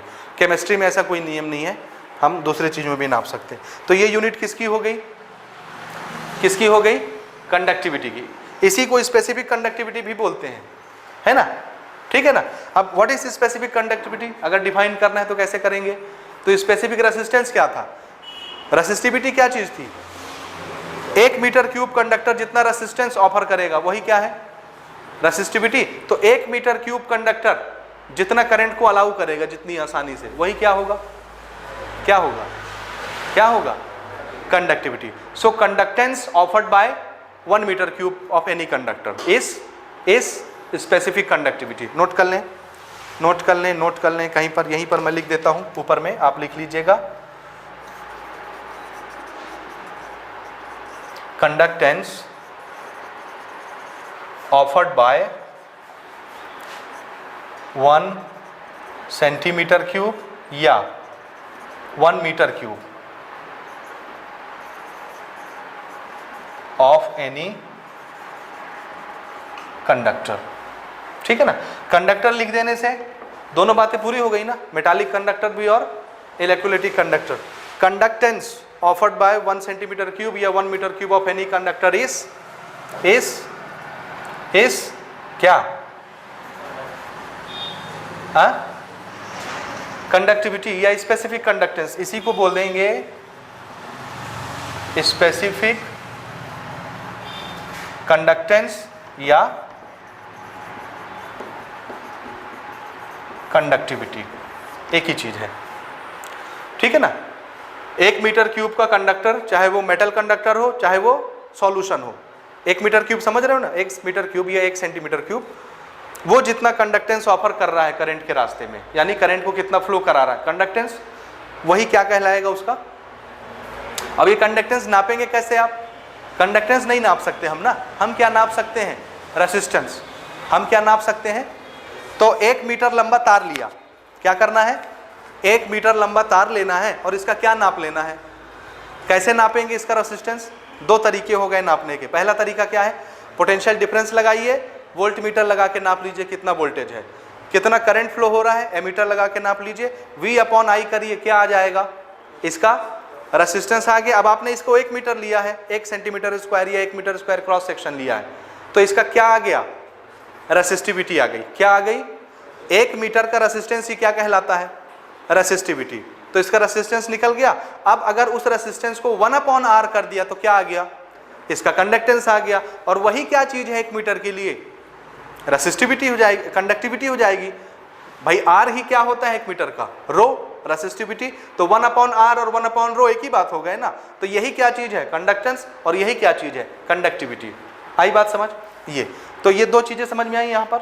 तीसरी चीज देखिए, ये A और L, इसको देखिए, ये जो A और L का रेशियो है, ठीक है,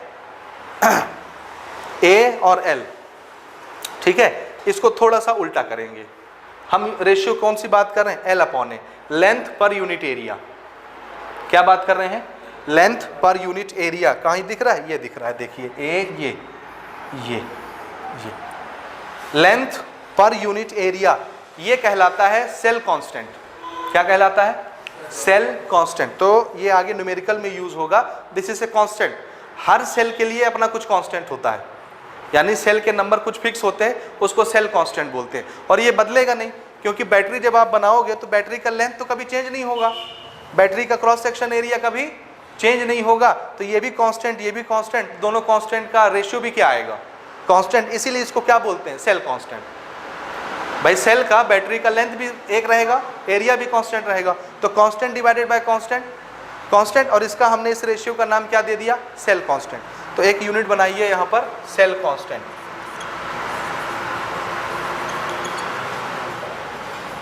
सेल कांस्टेंट, और सेल कांस्टेंट क्या चीज है, length per unit area, length per unit area. और इसके लिए हमने सिंबल दिया G*। क्या सिंबल रखा इसका नाम, G क्या चीज है, कंडक्टेंस। G अलग चीज है, G* अलग चीज है, ठीक है। G* इज सेल कांस्टेंट, और सेल कांस्टेंट क्या होता है, ठीक है, L/A इज सेल कांस्टेंट, ठीक है। इसको G* लिख सकते हैं। अब अगर मैं यहां चेंज करने बोलूं तो आप चेंज कर सकते हैं। 1/ रेसिस्टिविटी क्या लिख सकते हैं, 1/ रेसिस्टिविटी के kappa, this is kappa. And L/A is cell constant, तो A/L, इतना काहे कंफ्यूज हो रहे हो, L/A is cell constant G, तो A इधर आ गया, L इधर आ गया, तो G 1/G। तो A/L क्या हो जाएगा, 1/G। सो A/L को क्या लिखेंगे, 1/G*, 1/ रेसिस्टिविटी को कापा, तो कापा अपॉन G* इज G, ठीक है। नहीं सोच पा रहे हो, बीमार हो तुम लोग, ठीक है। Now the next thing is, छोटा सा लास्ट चीज, 2 मिनट और, सिर्फ 2 मिनट। ये लिख लिए ना specific conductance, conductivity.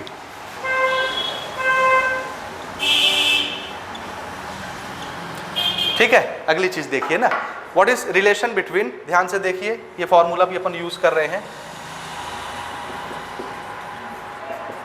Relation between R यानी रेसिस्टेंस, कापा यानी कंडक्टिविटी, एंड G स्टार यानी सेल कांस्टेंट। ये तीन हो गए, R, K, G star. R is resistance, K is conductivity and G star is cell constant. इनका आपस में क्या संबंध होता है? ठीक है, तो देखिए हमने अभी फॉर्मूला बनाया था, R इज इक्वल टू क्या होता है, रो L बाई, होता है R रेसिस्टेंस, रो L अपॉन, किसी से भी शुरू कर सकते, कहीं से भी, ये याद रहता है इसलिए मैं यहां से स्टार्ट कर रहा हूं। R is equal to rho L by A, होता है रेसिस्टेंस, अभी बनाया आपने, है ना, होता है कि नहीं? तो रेसिस्टिविटी को आप क्या लिख सकते हैं, रेसिस्टिविटी का उल्टा कौन होता है, कंडक्टिविटी, यानी 1 अपॉन रेसिस्टिविटी इज कंडक्टिविटी। तो कंडक्टिविटी का उल्टा कौन होगा, रेसिस्टिविटी। तो इसको क्या लिख सकते हैं आप भाई, कापा को क्या लिखते हैं, 1 upon resistivity, 1 upon resistivity is kappa, तो 1 upon kappa is resistivity.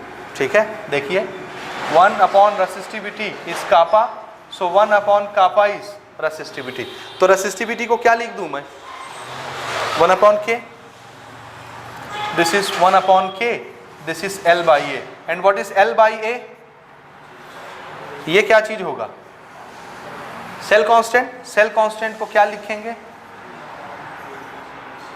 G star, और इधर क्या है, बस R, K और G दिख रहा है, यही रिलेशन है, इस K को इधर भेज लेते हैं ना, तो ये क्या बनेगा, R kappa is equal to G star, R K G, याद रखिए R K G। ठीक है, इसको याद करने के लिए आप चुटकुले भी बना सकते हैं, जैसे आजकल टीवी स्टार सबसे पॉपुलर कौन चल रहा है भाई, एक्टर में कौन चल रहा है? पुराने ज़माने में तो राज कपूर साहब चलते थे, तो अपन बोलते थे Raj Kapoor is a great star. आजकल कौन चल रहा है, Ranveer Kapoor, so Ranveer Kapoor is a great star, लिख लीजिए और याद कर लीजिए, Ranveer Kapoor is a great star. ठीक है, ये इसका शॉर्टकट हो गया, और ये सारी चीज़ें अब आप पढ़ के आएंगे, अगली क्लास में अपन इसकी न्यूमेरिकल प्रैक्टिस करेंगे।